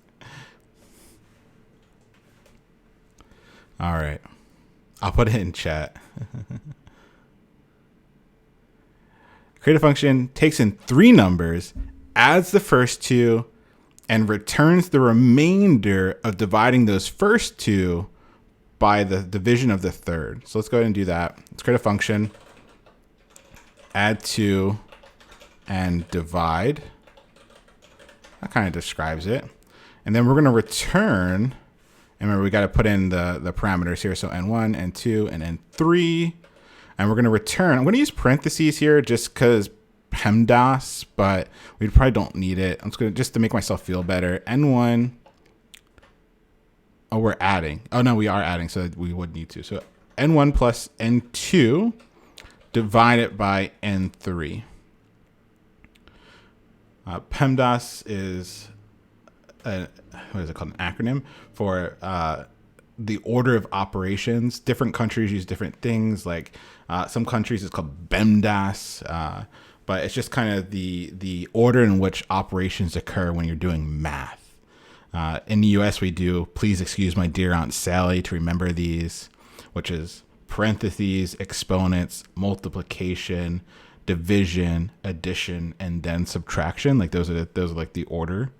And so that's what I'm doing here. The reason I put these inside parentheses is that we do the addition before we do the division. I wouldn't want like this to divide and then add. So just to make sure that we do it in the right order. PEMDAS is at play here. The order of operations is at play here. And that's what I'm doing. Cool. Let's go ahead and call it. Add 2 and divide. We're going to pass in 3 numbers. So let's do 3, 3, and 2. That would work. Cool. Any questions about these ones? As always, I'm going to zip this and put it on Discord after class. So if you need the actual code, it will be there. Oh, it was remainder. It wasn't division. It was remainder. So we got to do modulus. There we go. Thank you, chat. I know how to like increase participation in chat. Just like leave one character wrong and then everyone loses their mind. When I ask them to put the solutions in chat, nobody does it. But when I put it wrong, everyone loses their mind and everyone puts the answer. So that's what I'm going to do. I'm just going to start putting the wrong answers on the stream so y'all freak out and cover my butt. You are great debuggers. I love it. That's the best thing. Like, I'm really excited for when we're at the point where we're all building full stack web applications, because the thing I'm looking forward to most is like building applications with you all. And it's like pair programming, but instead of it just being me and one other person, it's me and hundreds of people that will spot everything and have creative ideas on how to solve problems. So like that's the thing. Like I'm so excited that once we get the full stack web development to like start building stuff with y'all, and like for us to be able to do it together in real time. And like I just think it's going to help produce like really cool projects. And so I'm super excited. I think that's one of the things I'm looking forward to most. So I got to get you all there as quickly as possible. Yeah. We could do like a like a, you know the Twitch plays Pokemon, but like Twitch plays coding. Twitch plays VS Code. There you go. All right. We're going to save the hard for office hours, and so let's go ahead and go back to the slides. All right, so tonight we have looked and reviewed variables, conditionals, and functions. The last thing that we need that's part of the big four, variables, conditionals, functions, the last of the big four is loops. And once you have an idea of the big four, you're going to realize that you can start building pretty much anything that you want, right? Yeah, you're going to learn some other patterns. You're going to have to learn some other things, but you can start forcing your way through pretty much anything that you want to do. And so I really like to emphasize the big four a lot. That's why I review them so much in the beginning, and that's part of our ramping up. And so this is the last one. It's the last of the big four, the last major concept I need you to learn before we take a break. And then when we come back, we'll review these things a little bit, and we're going to start putting them into practice to build real sites. And so loops, let's talk about what loops are. Loops are a way of repeating an action for some number of times.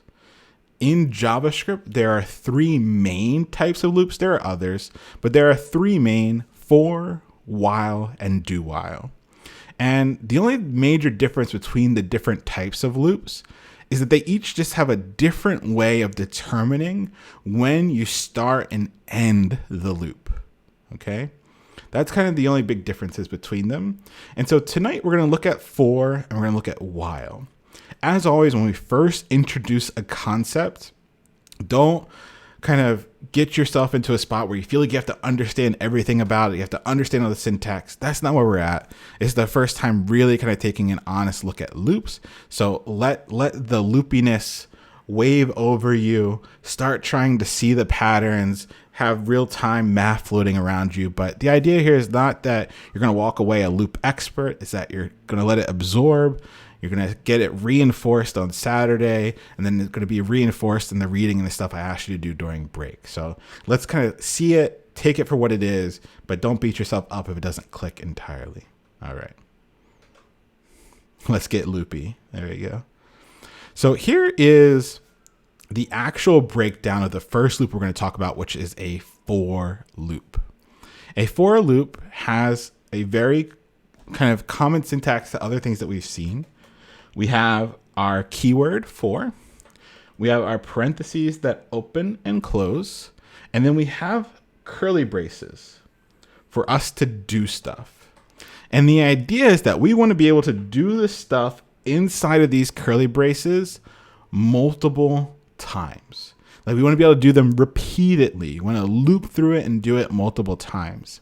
And so a for loop has three main conditions. One, the initial expression, or kind of we like to call it setting up a counter. When the loop technically stops, and how your counter increases each time it runs. Now they have fancier names, but that's the way I like to think about it. And so let's take a look at that. Here is a very simple for loop.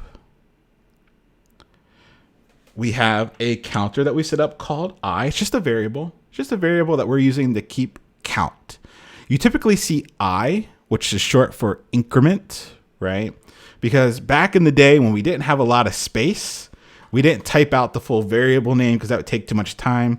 So we got used to just using the letter I for increment. And so we're creating a variable called I, and we're setting it equal to 1.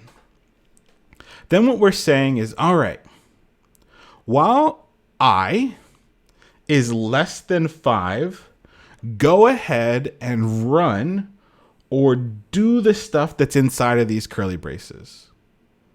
Okay? After you do the stuff that's inside the curly braces, increase I by 1. That plus plus just means you're going to add 1 to I. So if we were to run this, how this would work is, let me go ahead and copy this. I'm going to show it to you in the inspector first.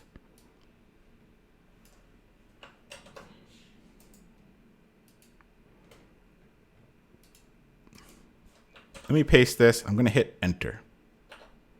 All right, we see 1, 2, 3, 4, and then we stop. Don't worry about the undefined. It's just it's a quirk of running it in the console here. But we were able to run this code, and we got 1 through 4 into the console. So let's go ahead and take a look at what's actually happening here. All right, the very first time this runs, I is 1. So is 1 less than 5? Yes. Since 1 is less than 5, we are able to run. This is still a true statement.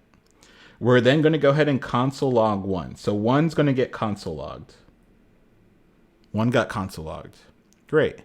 Now that we're done, we're going to add 1 to I. So I goes from 1 to 2. Is 2 less than 5? Yes.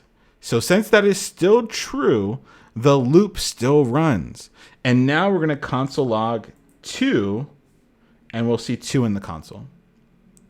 Now that we're done, we add 1 to I again. So now we're at 3. Is 3 less than 5? Yes. Since 3 is less than 5, we console log 3, and we see that in the console. Now that we're done, we go ahead and we add 1 to I again. I becomes 4. Is 4 less than 5? Yes. So that's true. We keep going. We console log the 4. And then we add 1 to 5 again. Sorry, we add 1 to I again. So now we're at 5. Is 5 less than 5? No. So we stop, and that's it. We're done. We're done. 5 is not less than 5, so that condition is no longer true. And since it is no longer true, we stop.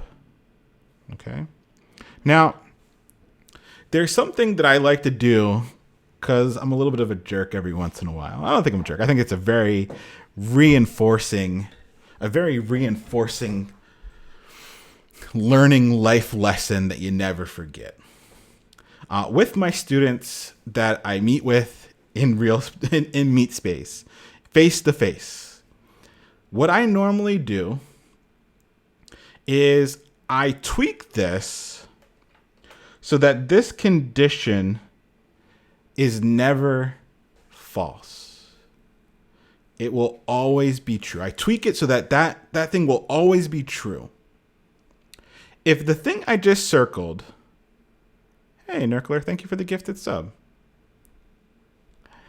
If this was always true, what would happen? If that statement was always true, what would happen? Yes, it would be an infinite loop. The loop would never stop. We would keep console logging until the end of the world, right? Right? It would keep going. It'd keep going. It'd keep going. Bugaboo, hey, thank you for the sub. Ooh, foremost. Thank you for being here. Right? But since computers aren't infinite things, right? We would run out of memory on our computer, and our computers would crash. So when I am in a physical classroom, the very first thing I have all my students do is run a loop like this that is infinite. Eventually, the machines crawl to a halt, and then they have to restart their computer. I can't do that now because everyone would drop off a stream, and I'd be afraid folks wouldn't be able to get back in. But it really makes it so that you're always really conscious of never having an infinite loop. That's the thing that you can get in trouble with here. Now, I don't know if I can actually admit this. It's been a really long time. Yeah, I can say it. This wasn't me. This is actually somebody I know. Somebody I know, when they were little, would create websites that had infinite loops in them and then send people to those sites, and their computers would crash.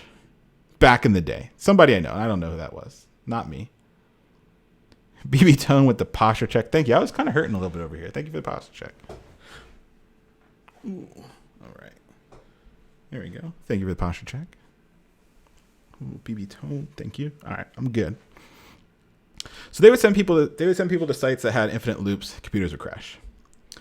Then that same person that I knew, not me, somebody I knew, when they were little, in AOL 4, America Online 4, or the fourth, whatever it was, version, when you sent an email, if you held down the space bar, it would infinitely send emails.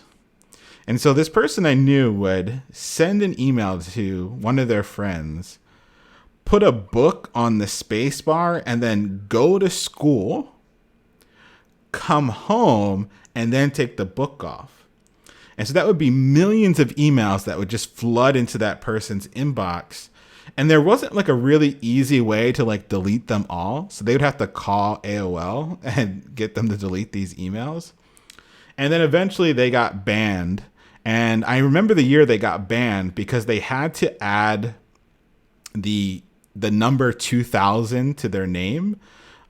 Because they had their other account got deleted. So these infinite loops can be used for good, but they can also be used for evil.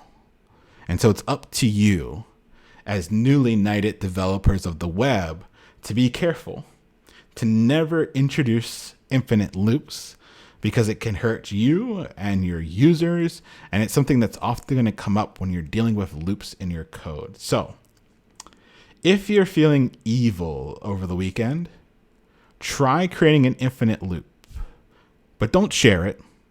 Use it on yourself and see what happens. Ma, the computer crashed. Ma, don't know what's happening. All right. Let's take a look at the 21 Savage looping code. So let's go ahead and take a look at our code together. I'm going to close this one. Let's go ahead and take a look at 21 Savage here. Sir Savage the 21st.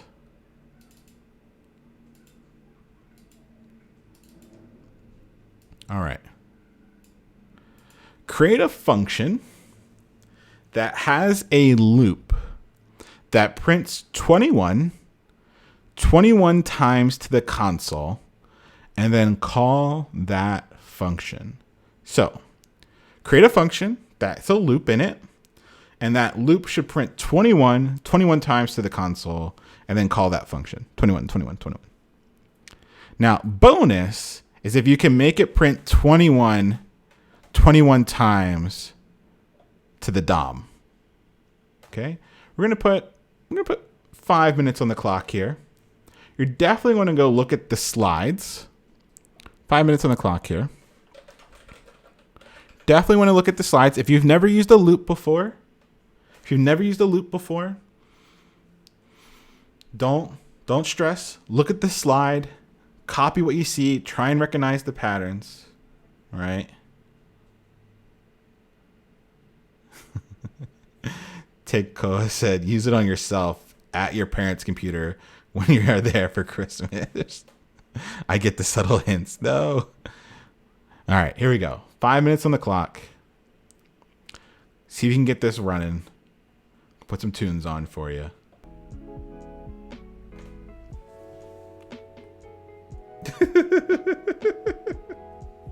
I've never intentionally done it for evil. I'm just dumb. You're not dumb. I've done infinite loops to myself many a times. Especially as your code gets more complex. What? I like your cosplay.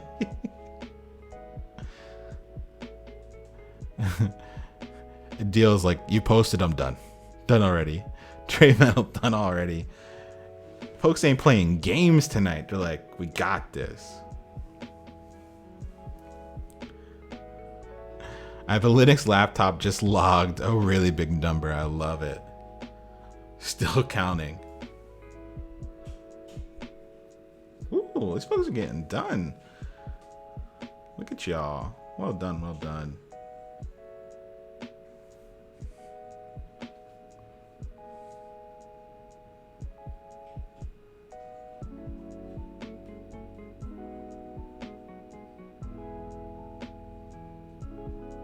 My phone's blowing up. I've been trying to get a graphics card for a couple weeks now. So I have all these alerts set up, and like whenever Newegg rolls out stock, my phone just like explodes. Had to turn it off. I don't know if you heard that in the background. Yeah, Sovereign, a 3090. I'm gonna start going to next week. I'm gonna start going to Micro Center pretty much every day to see if I can get one. Porky did that for the PS5. Did you wind up getting one? I have friends that have been trying for a while. Ooh, look at all these people done.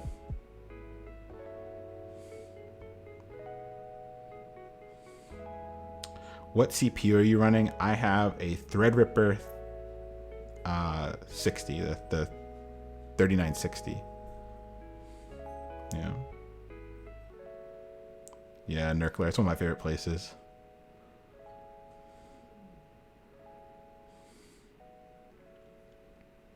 Yeah, so I'm going to have a 3960, the 3090 once I get my hands on it. 128 gigabytes of RAM. Do some machine learning on it too. So that's why I want the 3090, just because of the VRAM. Otherwise, I would just, if I just wanted it for gaming, I would just do the 3080 for sure. Woo, everybody finishing. I love it. 2 minutes if you still need a little bit more time.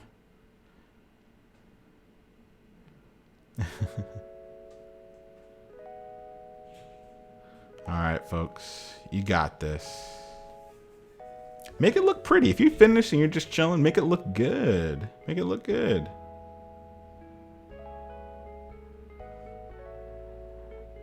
Dr. Justin, though, with the hydration. Cheers to you. Thank you.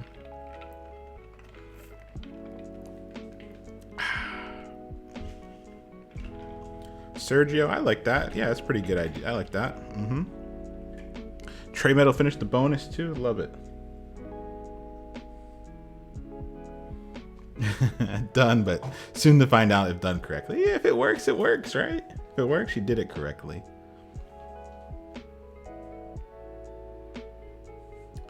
Yeah, Micro Center. I love me some Micro Center.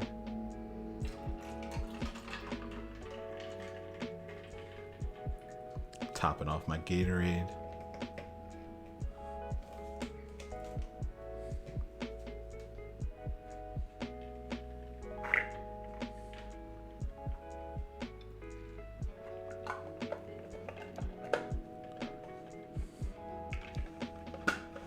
Selling these Pokemon cards to buy computer parts, basically.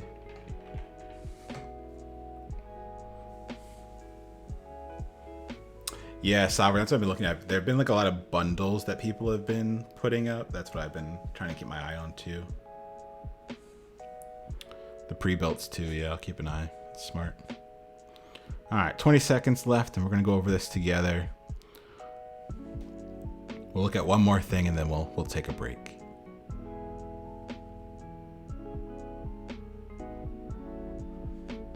Seconds. Ooh, cross at the finish line. Done. I love it. I think I might have it. My page won't load. Hopefully it's not an infinite loop. All right, let's take a look. Come on back, folks. Even if you're still working, come on back. Let's take a look at this together. Yeah, I have a great friend that actually bought me Cyberpunk. I just haven't had time to play it. Over the break, gonna get some Cyberpunk in. Alrighty, create a function that has a loop that prints 21, 21, 21, 21 times to the console, and then call that function. So let's go ahead and call it function savage 21. All right, and then we're gonna create a loop. So I'm gonna do my for. And notice how I type this out. I always like to do my for, my parentheses, and my curly braces. I always like to type it all the way out. That way I don't forget a parenthesis. That way I don't forget a curly brace. I can't tell you how often I mess up. I forget a curly brace, or I forget a parenthesis. And so to stop that from ever happening to me again, I always complete everything and then go back in. I do it for my functions, I do it for my conditionals, I do it for my loops. That way I'm never hanging a curly brace or a parenthesis. I just know it always works. So that's why you're going to see me type it all the way out and then jump back. All right, let's create our account. So we're going to say let I equal, I'm going to start it off at 1 just because we're going to keep count. While I is less than, and we're going to say equal to 21. And then we're going to say I plus plus. That's the same thing as saying plus equal 1 or I equals I plus 1. Just a fancy way of saying plus 1. There we go. I like it. Let's go ahead and then console log. And we're going to say 21. I'm just going to say as a string. I'm just going to console log 21 as a string. And then call that function. So let's go ahead and call it savage 21. Let's save. Let's open this in the browser. I forgot I put that photo in there.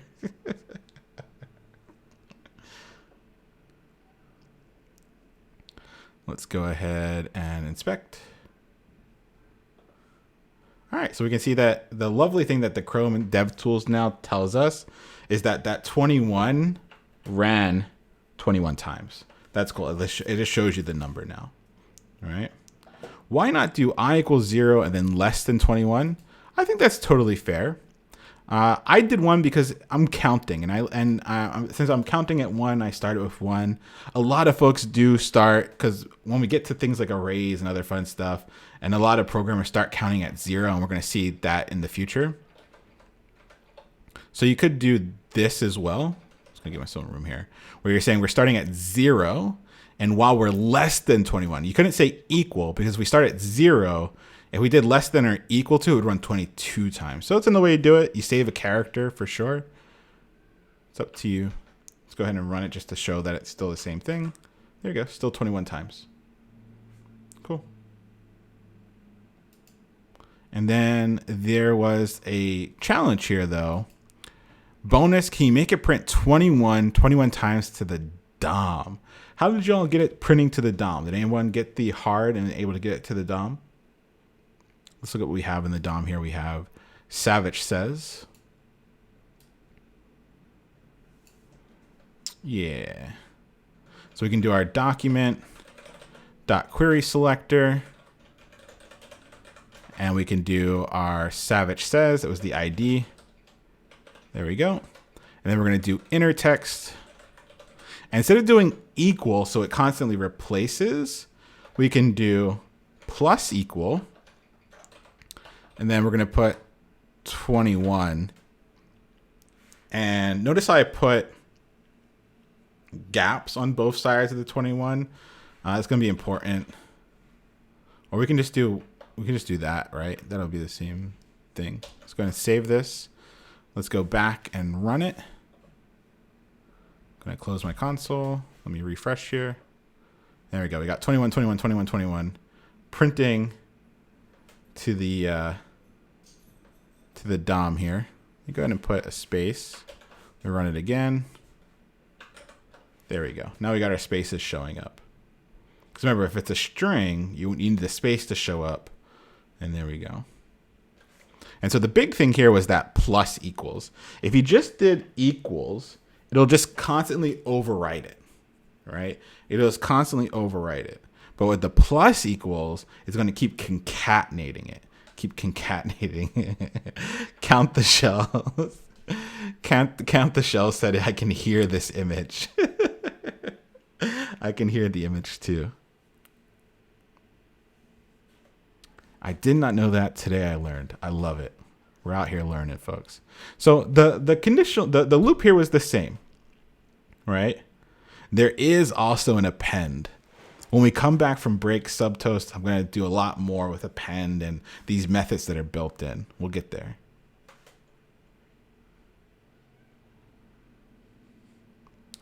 Ski, this is updating every iteration. So there might be some savings here if we were going to finesse it for sure. Cool.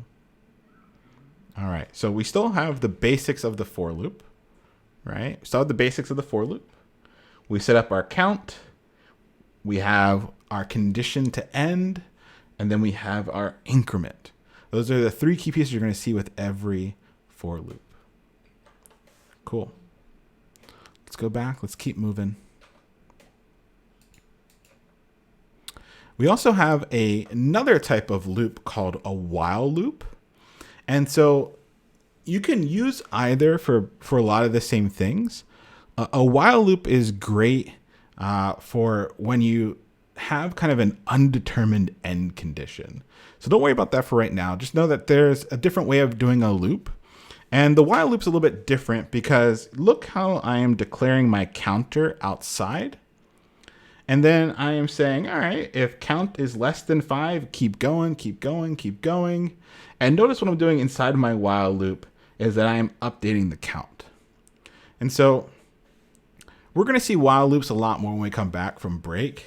I don't like to show them as like the first loop to do because I find my students get into infinite loops a lot more frequently with while loops. So practice on your own when we're not live.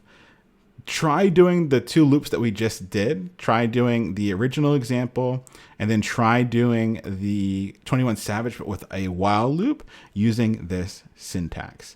And then we'll go over it on Saturday as well. Jen with the hydration. Cheers to you. Thank you. I just topped up.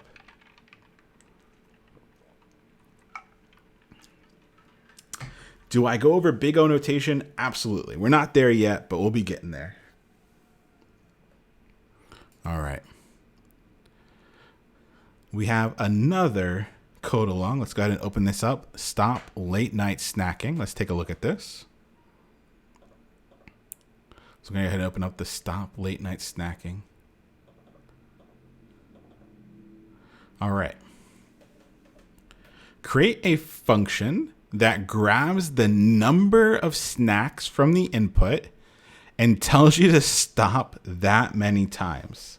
So let's go ahead and open this in the browser. So here we go. You're going to enter in how many snacks you have. Let's say 12, or dare we say 21 snacks. And then you're going to click this button for help. And then it's going to tell you to stop that many times. Right? So what I want you to do is to create a function. Or sorry, let's go over here. Let's go ahead and create a function that grabs the number of snacks from the input and then tells you to stop that many times, and you should trigger it on the click for help. All right, so let's go ahead and put another 5 on the clock here. If you're new and need the materials, !Discord in our chat takes you to our Discord community. Agree to the rules, and then there is a follow along materials channel where you can get the stuff we're working on. All right, folks, go ahead and give it a try. Going to bring some tunes up for us as always.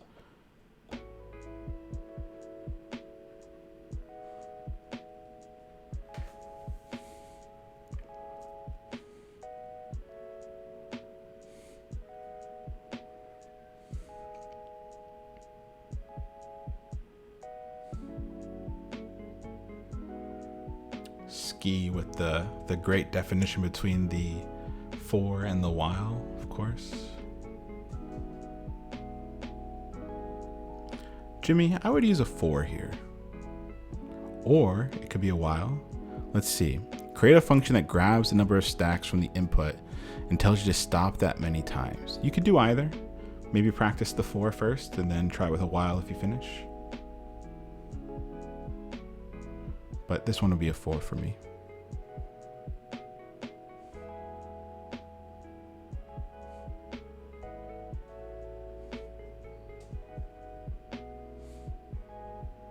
Blah, blah, blah with the done already.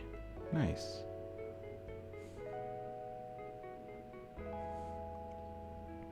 Ski, how you been?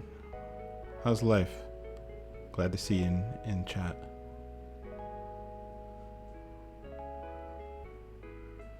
The image makes me want ice cream.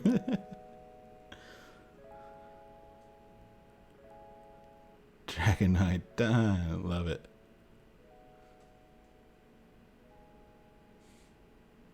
Diabolical done. Knowing more. Done. I love it. 2 minutes getting in here.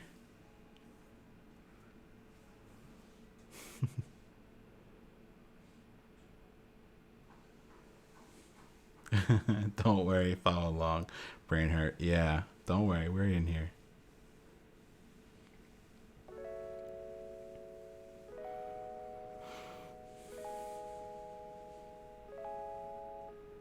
I'm just here for refreshers on the basics. Well, hey, glad you're here, Ali. Or Ali.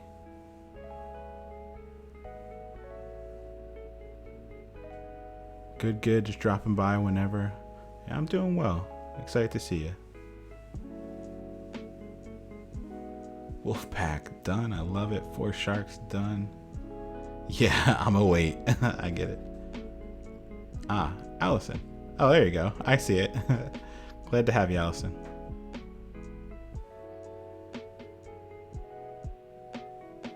Y'all be Nage Havoc all done. I love it.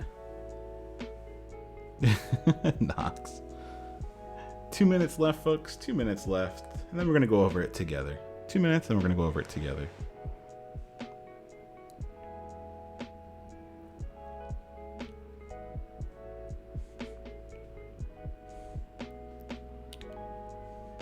Yeah, Maya, what's tripping you up? We're going to go over it. What's tripping you up? Diabolical, you're not getting bingo. Not tonight.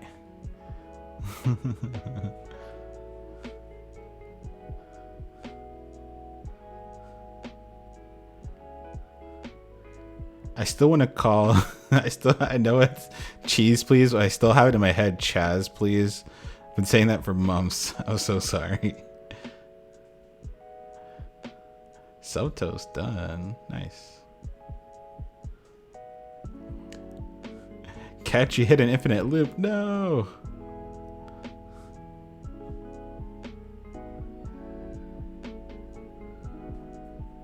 Knowing more. Hey, happy to hear that. Electro Jesus done. I love it. You're adept now. That should be the rite of passage, Diabolical. Once you've hit an infinite loop, that could be like our gatekeeping metric. Our gatekeeping metric for whether or not you're an engineer is if you've ever put yourself into an infinite loop. Kenny, need more coffee? I feel like I could go for some coffee.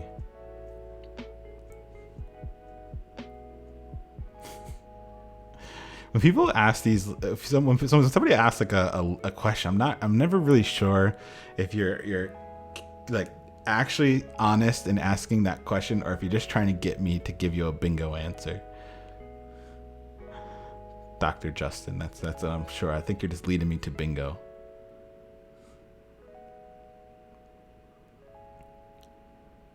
Mad City.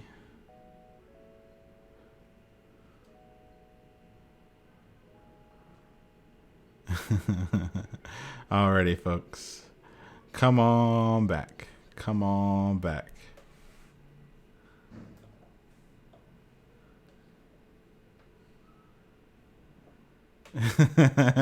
Suspicious Leon needs to be a new bingo card. I love it. Come on back, folks. Let's go over this one together. Let's go over this one together.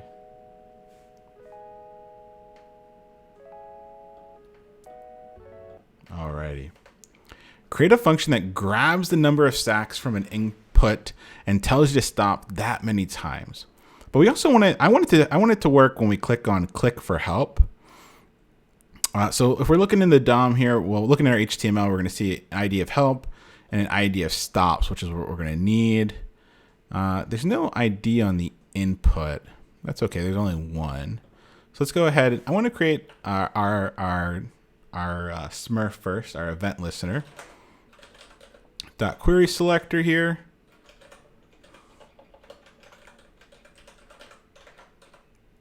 And I'm going to go ahead and grab the help, and we're going to do add event listener. Cool. And we're going to say when there's a click, we're going to call stop snacking. Cool. There we go. Let's go ahead and create our stop snacking function. Beautiful.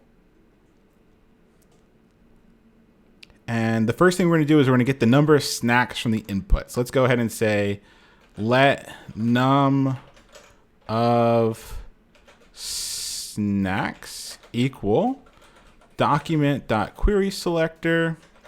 And we're going to go ahead and grab it from, what was the name of it? I think it was just, oh, we didn't have it. We didn't have an ID on the input. So let's just go ahead and say input. It'll grab the first one. There's only one, so we're good. And we're going to get the value out of it. And since we know it's going to be a number, I'm just going to wrap this in number just to make sure we don't have anything weird that happens. I just know that we're dealing with an input. I want a number. So I'm just going to wrap it in number just to be sure. Just to make sure. What's your add-on that does the predictive text? That's just built into Atom. So once I save it in the same folder, it does it for me automatically. All right, so now we got the number of snacks. And now we're going to tell it to stop that many times. Let's go ahead and create our for loop. And I'm going to say, set up my counter here. Let I equal, let's start counting at 1 just to make it easier for folks following along. And we're going to say while I is less than or equal to num of snacks, I plus plus. So the idea here being that we got the number of snacks from the DOM, and that's how many times we want our loop to run. So that's why I'm putting number of snacks there, right? Right. I know that's how many times I want it to run because that's how many snacks I have. And then let's go ahead and tells us to stop that many times. Document.query selector. Let's go ahead and grab, I think it was called stop. Yep, called stops here. Stops. And we're going to do inner text plus equals, and we're just going to say stop. There we go. Or maybe we can like get it. There we go. Boom. Stop. All right, let's go ahead and do that. Let's see let's see if it's working. Let's refresh. On add 1. Thank you for the bits. All right, let's see how many snacks we have. Let's do something easy that we can count. 3 snacks. Clicking for help. Ooh, stop, stop, stop. First try. There we go. I'll take that. First try. Let's make sure. Let's do 5. Oh, we didn't clear it though. That's funny. So if we just keep doing it, it's going to keep concatenating. That'd be fun to think about. Hey, Anna, thank you for the gifted sub. I appreciate you. I did a for loop because I knew when I was going to stop. As Ski was saying, we use while loops when we kind of don't really know the end condition, but I knew when I was going to stop, so that's why I did a for loop here. So let's step through this again. This one's tricky. This is definitely hard. This is definitely combining a lot of little things that we've seen before or tonight that we haven't really practiced that much. So let's take a look. We only wanted our function to run on a click event. So that's what we have up here. We have our event listener. When we click on help, we're going to go ahead and run the stop snacking function. And that's what we have here. We have the stop snacking function. The very first thing I do is I grab the number of snacks from the input, and then I set up my loop, and my loop is going to start at 1 and go until we hit the number of snacks that I had in the input, right? So when I put in 3, this loop's going to run 3 times. When I put in 5, this loop's going to run 5 times, right? Simba agrees.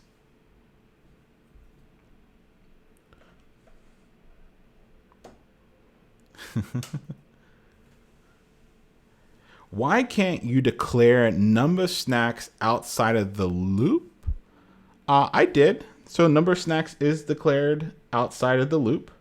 If you mean outside of the function, that could also work. You're going to run into block scoping and stuff like that, which we haven't really gotten too deep into. And you definitely don't want to do this.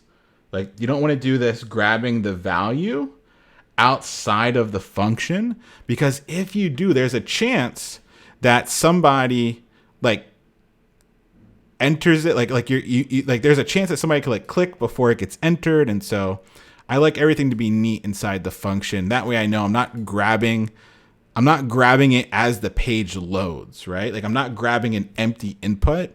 It's inside that function. So the only time it's going to run is after somebody has clicked the help, right? But if we put it outside, it's going to run instantly. It's not going to wait for that person to click.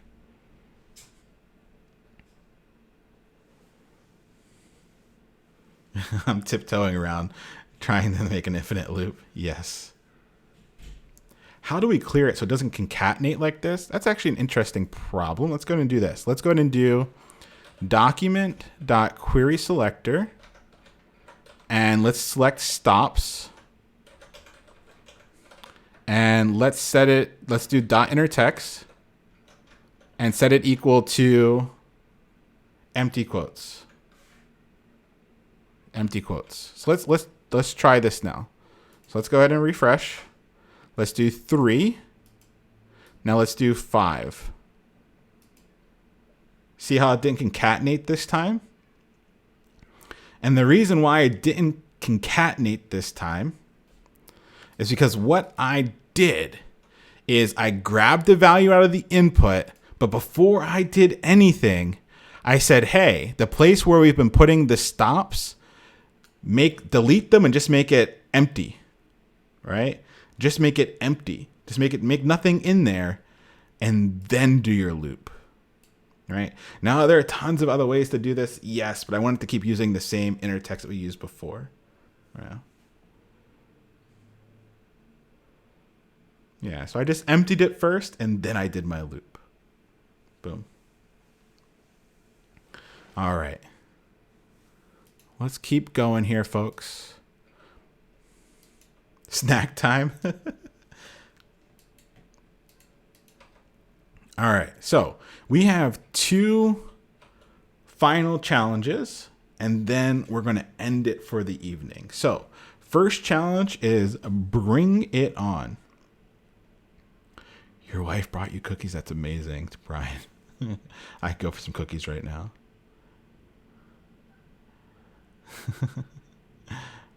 No break. Did we not take a second break? I thought we took a second break. We didn't? Oh, I'm so sorry. Let's take a 5-minute break then. I am so sorry. 5 minutes on the clock. Go ahead and take the break you need. The brains are sizzling. Oh no. 5 minutes. Come on back. Get up. Do what you got to do. If you need help to stop snacking, you have the app that'll help you now. Go ahead. Take a break. Get up if you're able, stretch, grab some water, hydrate, do what you got to do, kiss some babies. Now we know the RC. Now we know what RC has to deal with. Yeah.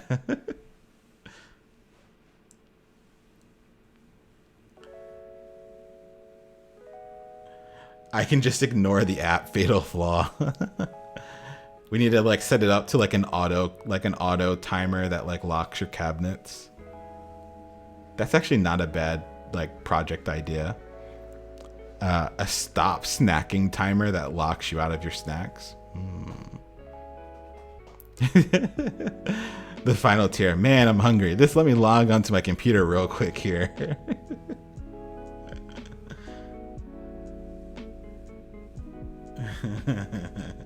Chick-fil-A DoorDash got here before we had this app. Yeah, I heard of that cell phone. I seen that thing on YouTube before, Sovereign. That's pretty cool. Can I put my snack code up? Absolutely.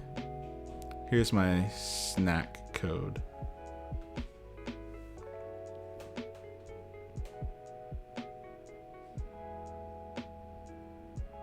All right.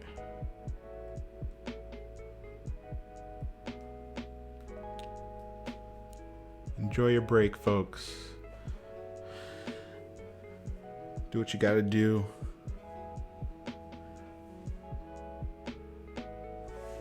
No worries. Anybody have a fun question? Funny questions while we take our break? I'll answer funny questions if we have any. Ooh, you're missing an S spliff? That gets me a lot too. How can I make my snacking asynchronous? What's your worst Pokemon battle loss? I don't lose, man. I'm a winner. Winners win. Losers lose. I don't know how to say it any better. My worst Pokemon battle loss. I'm going to go back. The year is 1999. I'm new. I'm little. I think I'm all that. I go into a battle with Butterfree. I try to use my sleep powder. It doesn't work. I never forgot that. That was, what was I? I was young. I was a young lad back in those days. And I still remember that battle. Still remember it.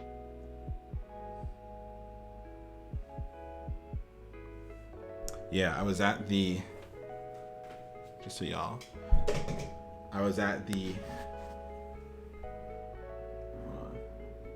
Pokemon League Training Tour, 1999. That's where I suffered that loss. Yo, I'm OG. I'm triple OG when it comes to Pokemon. That's all I'm going to say. So many people are hopping on this wave right now. I'll be watching some of these YouTubers. They've never even touched Pokemon in their life, opening these packs for the clout. I'm a real one. I've been here. Been done that. Been done that.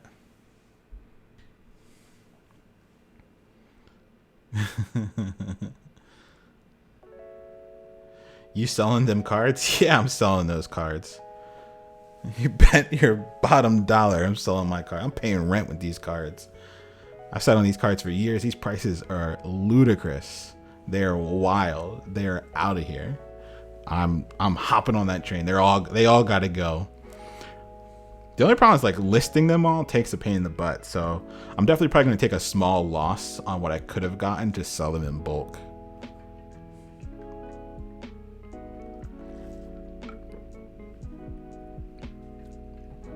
I love Max. Am I selling them Bitcoins? So I'll tell you my here's how I know if somebody's been into Bitcoin before it was a fad. Because just as like I'm an OG, just like I'm an OG Pokemon player, I've been into Bitcoin, Litecoin before it was a thing. Here's how you know how early I got into Bitcoin. I got into Bitcoin. Well, sorry, let's say Litecoin. I got into Litecoin when I had to go to CVS and use, like that crusty red phone that's in the back for money orders that nobody ever touches. It has a thick layer of dust on it. One of my first Litecoin purchases was using one of those phones to send money to some sketchy exchange. And then I had to wait like a week for my coins. That's how that's when I got into it. So that's how I can tell. Now I was a dummy. I sold early. Not rich. Could have been. But I remember having to go use that phone. That's how I know. Use that phone to get coins from an exchange nobody's heard of. Alrighty, folks, come on back. Come on back. Hope y'all had a wonderful break.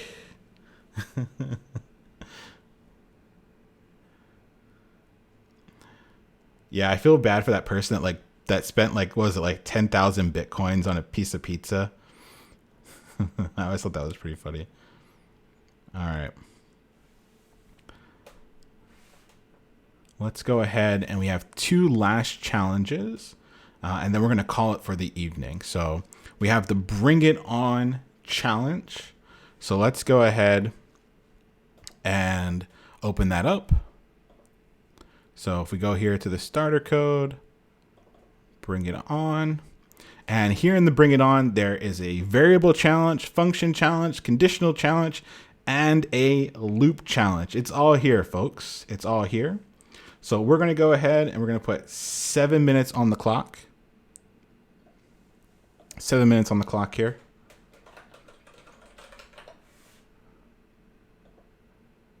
And go ahead and give this a good old 100 devs try.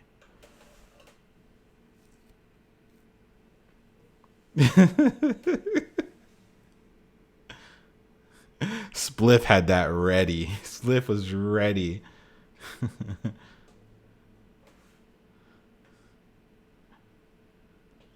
Alrighty, folks. I'm going to bring on the tunes. Locked and loaded. Smart. It's just smart. So we're working, if you came back a little late, we are working on the Bring It On challenge. Go ahead and open up that JavaScript file. There is, variable challenges, function challenges, condition challenges, and loops. Will jQuery be touched? Oh, that was a freaking... Oh, that's probably a bingo. No, we won't cover jQuery at all in this class. Back in the day, I used to use it, but not anymore. I used to use it as a teaching tool at least, but not anymore.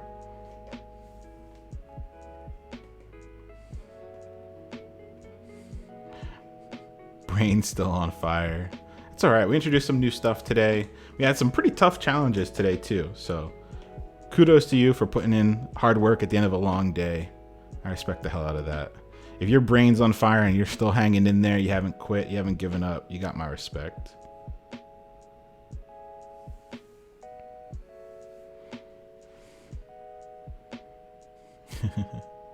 Ski, do you use Vue a lot? I'm kind of deep in React world, but I've been checking out Vue. I think over the break I'm going to build a project with it.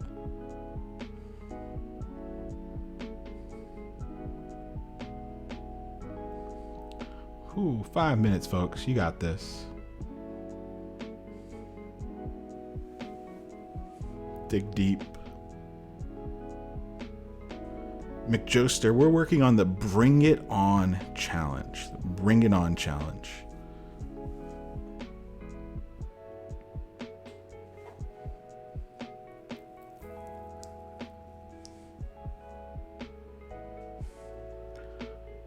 All the cool kids are using Svelte now. It's on my list. On my list. Got to get into it. Jersey boss babe, glad you're here.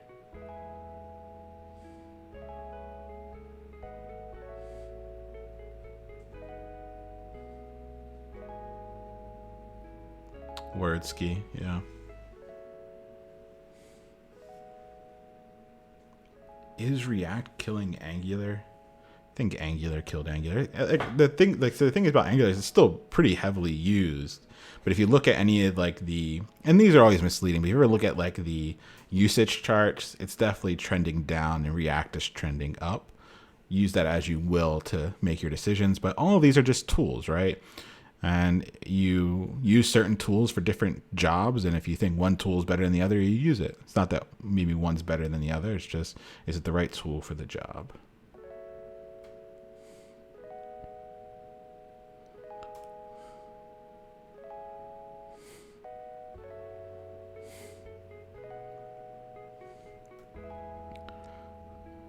Ooh, coming in on 3 minutes. Coming on 3 minutes.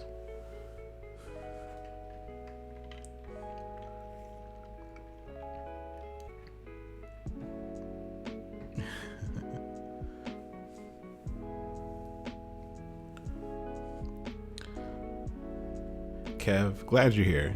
Yeah. Working class, kicking your butt. Man, you put in a work day and then you come here? Wow. It's a lot. Glad you're hanging in though.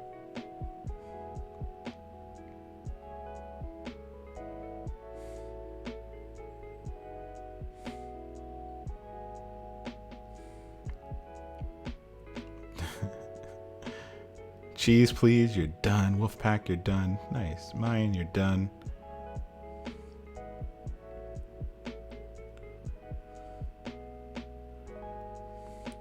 Be a good office hours question. We can talk through the Vue, React, Angular. If you want to talk about that during office hours, happy to kind of give like where each kind of like the history of each and like why people use them for certain things and where the beef comes from. Whew, look at all these dones. Can't get the last one. Last one's tricky.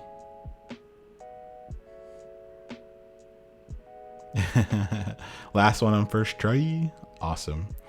Definitely need a first try emote. That's the other one. I need to write that down. First try emote definitely needs to be done so that folks can put it in chat. I'm sure somebody else has a first try, but we're definitely going to have one. Make a note here. Cool.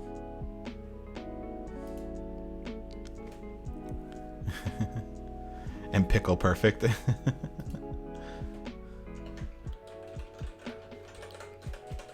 Cool.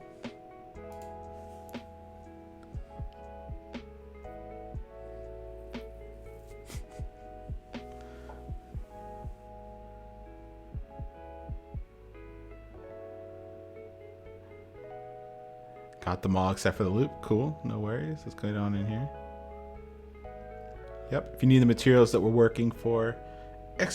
Discord and chat. Agree to the rules.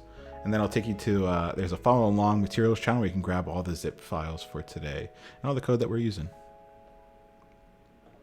We're about ready to go over this, and then we are going to do one more, and then we're going to end for the evening. 30 seconds, folks. 30 seconds.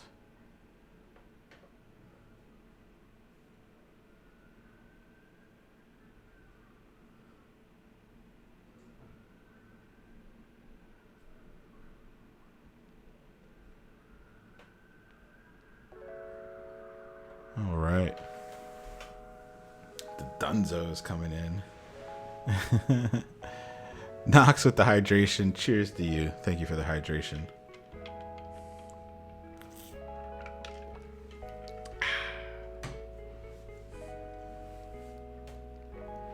Alrighty, come on back, folks. Even if you're not done, come on back. Let's go over this together.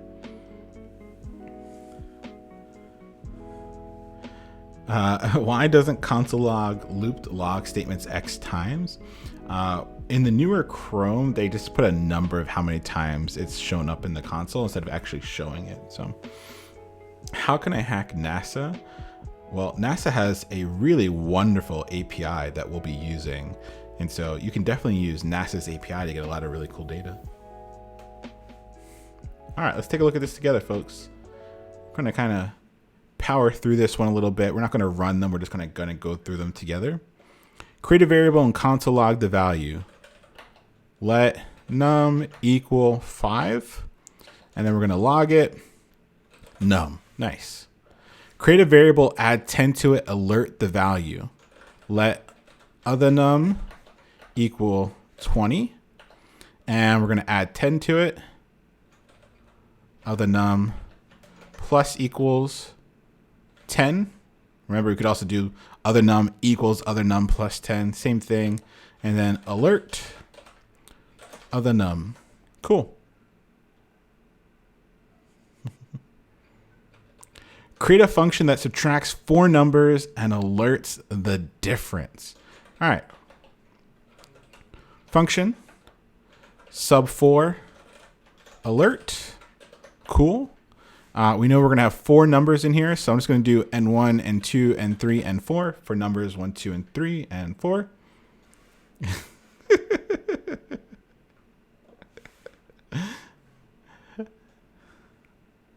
I like the kappa in chat. That's hilarious. All right, so we're going to subtract the 4 numbers. And then we're going to alert it. So let's do our alert. Let's do n1 minus n2 minus n3 minus n4. There we go. Beautiful. Let's keep it moving, folks. Right along. Create a function that divides one number by another and returns the remainder. All right, function divides and remainder. We know that the key to the remainder, as we saw earlier today, is the modulus, right, chat? So let's go ahead and do return n1 mod n2, and that would give us the remainder being returned. Oh, did I actually say call it?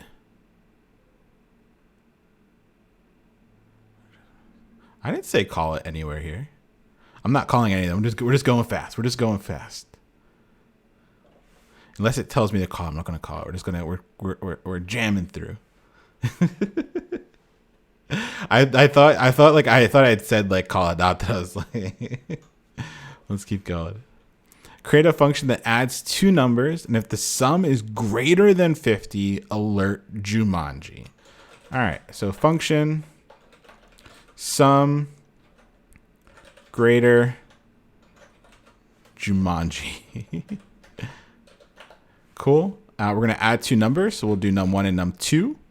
And then we know we're going to need a conditional in here. So we say if, let's do a sum on a separate line. Let's do sum equal n1. I mean, we could have done it inside the conditional. I just like to have it separate. So adds 2 numbers, and if the sum is greater than 50, alerts Jumanji. So if sum is greater than 50, we alert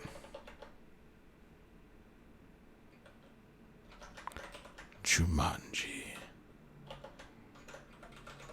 Cool. I like that. Looks good.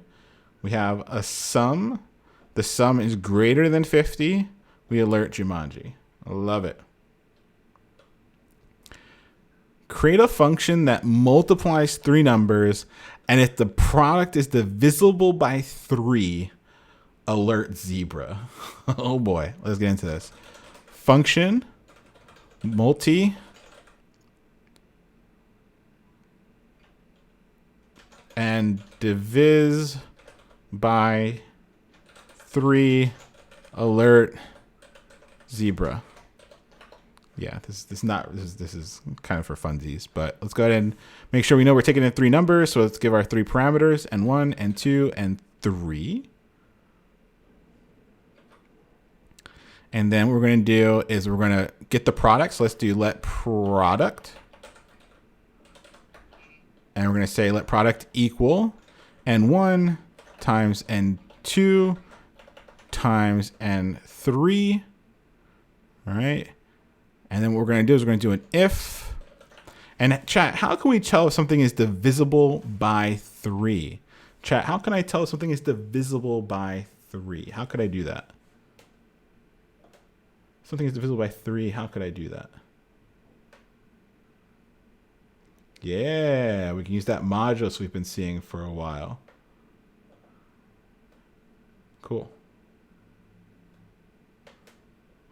Let's go ahead and do that. Let's see if product modulus 3 equals 0, right? So if it's modulus 3 equals 0, we know that it was divisible by 3, right? Because that means 3 went into it evenly. There's nothing left over.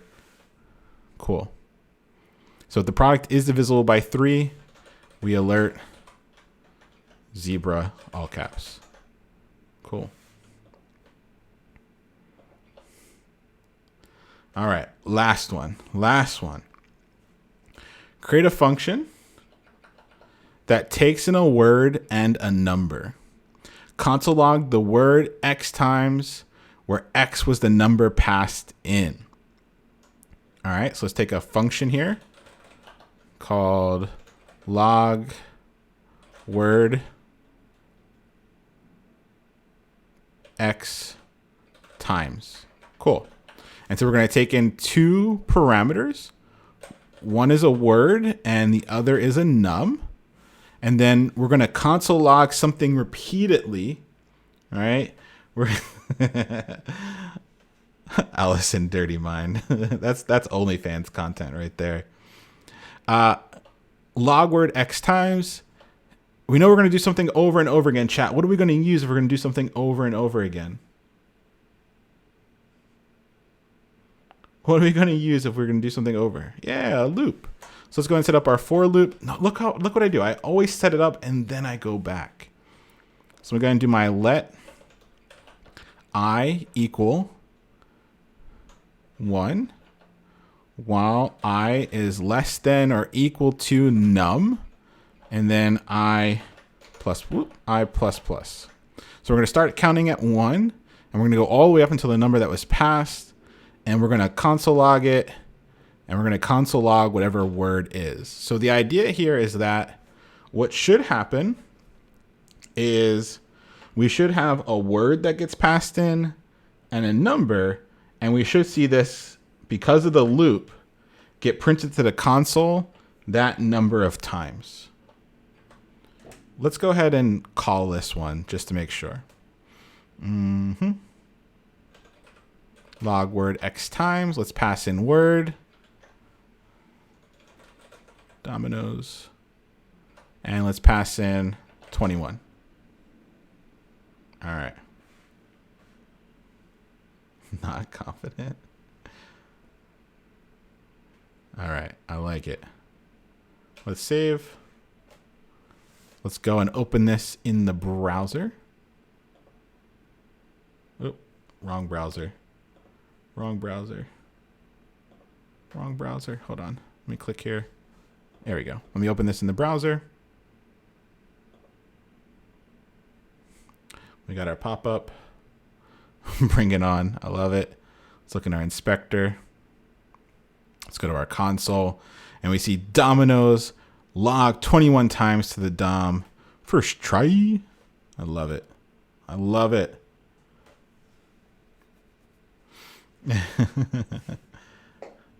The semicolon was an auto completion in my editor because I did this. So I'll often just type log and then hit tab, and that gives me console log, but it gives me with the colon at the end, the semicolon at the end. You can do bang semicolon in chat to read more about the semicolon there. That's where it came from.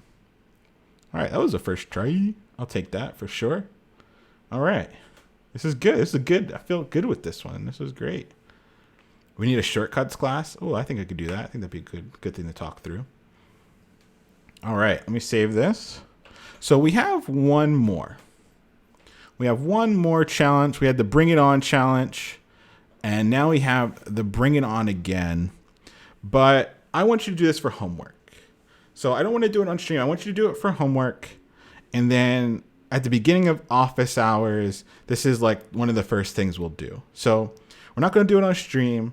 I want you to do bring it on again for homework. But what I would like you to do, instead of skedaddling right away, because we still got about 15 minutes left, I want you to try working on it together on Discord. So we're going to do a raid real quick. We're going to send some love, some follows, say hello. and then try figuring out how to work on this together on Discord for a little bit, just for a few minutes. Try and work through it together, talk through it, have questions, and then you should come back on Saturday for office hours. So the office hours are going to be great. We're going to talk more about freelancing. I'm going to give you some more examples. We're going to review the Bring It On Again challenge, and I'm going to release the homework and what is expected for break. So if you know you can't make office hours, that's okay. Please make sure that you check Discord for everything that I'm going to ask you to do over break. This is our last official class for 2 weeks. Yeah, we're going to see each other during office hours on Saturday, but if you can't make it, please have a wonderful holiday. I really appreciate you always being here, and I will see you on Discord across these 2 weeks for sure. So let's go ahead and do a raid. There's somebody that's doing indie game dev and has a Pokemon shirt on. So of course we know we have to go show them some love. So let me go ahead and set up the raid here.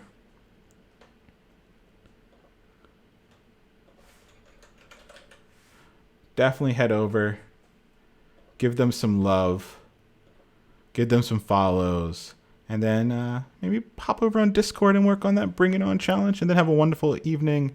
And I will see you all on Saturday. All right, let's raid.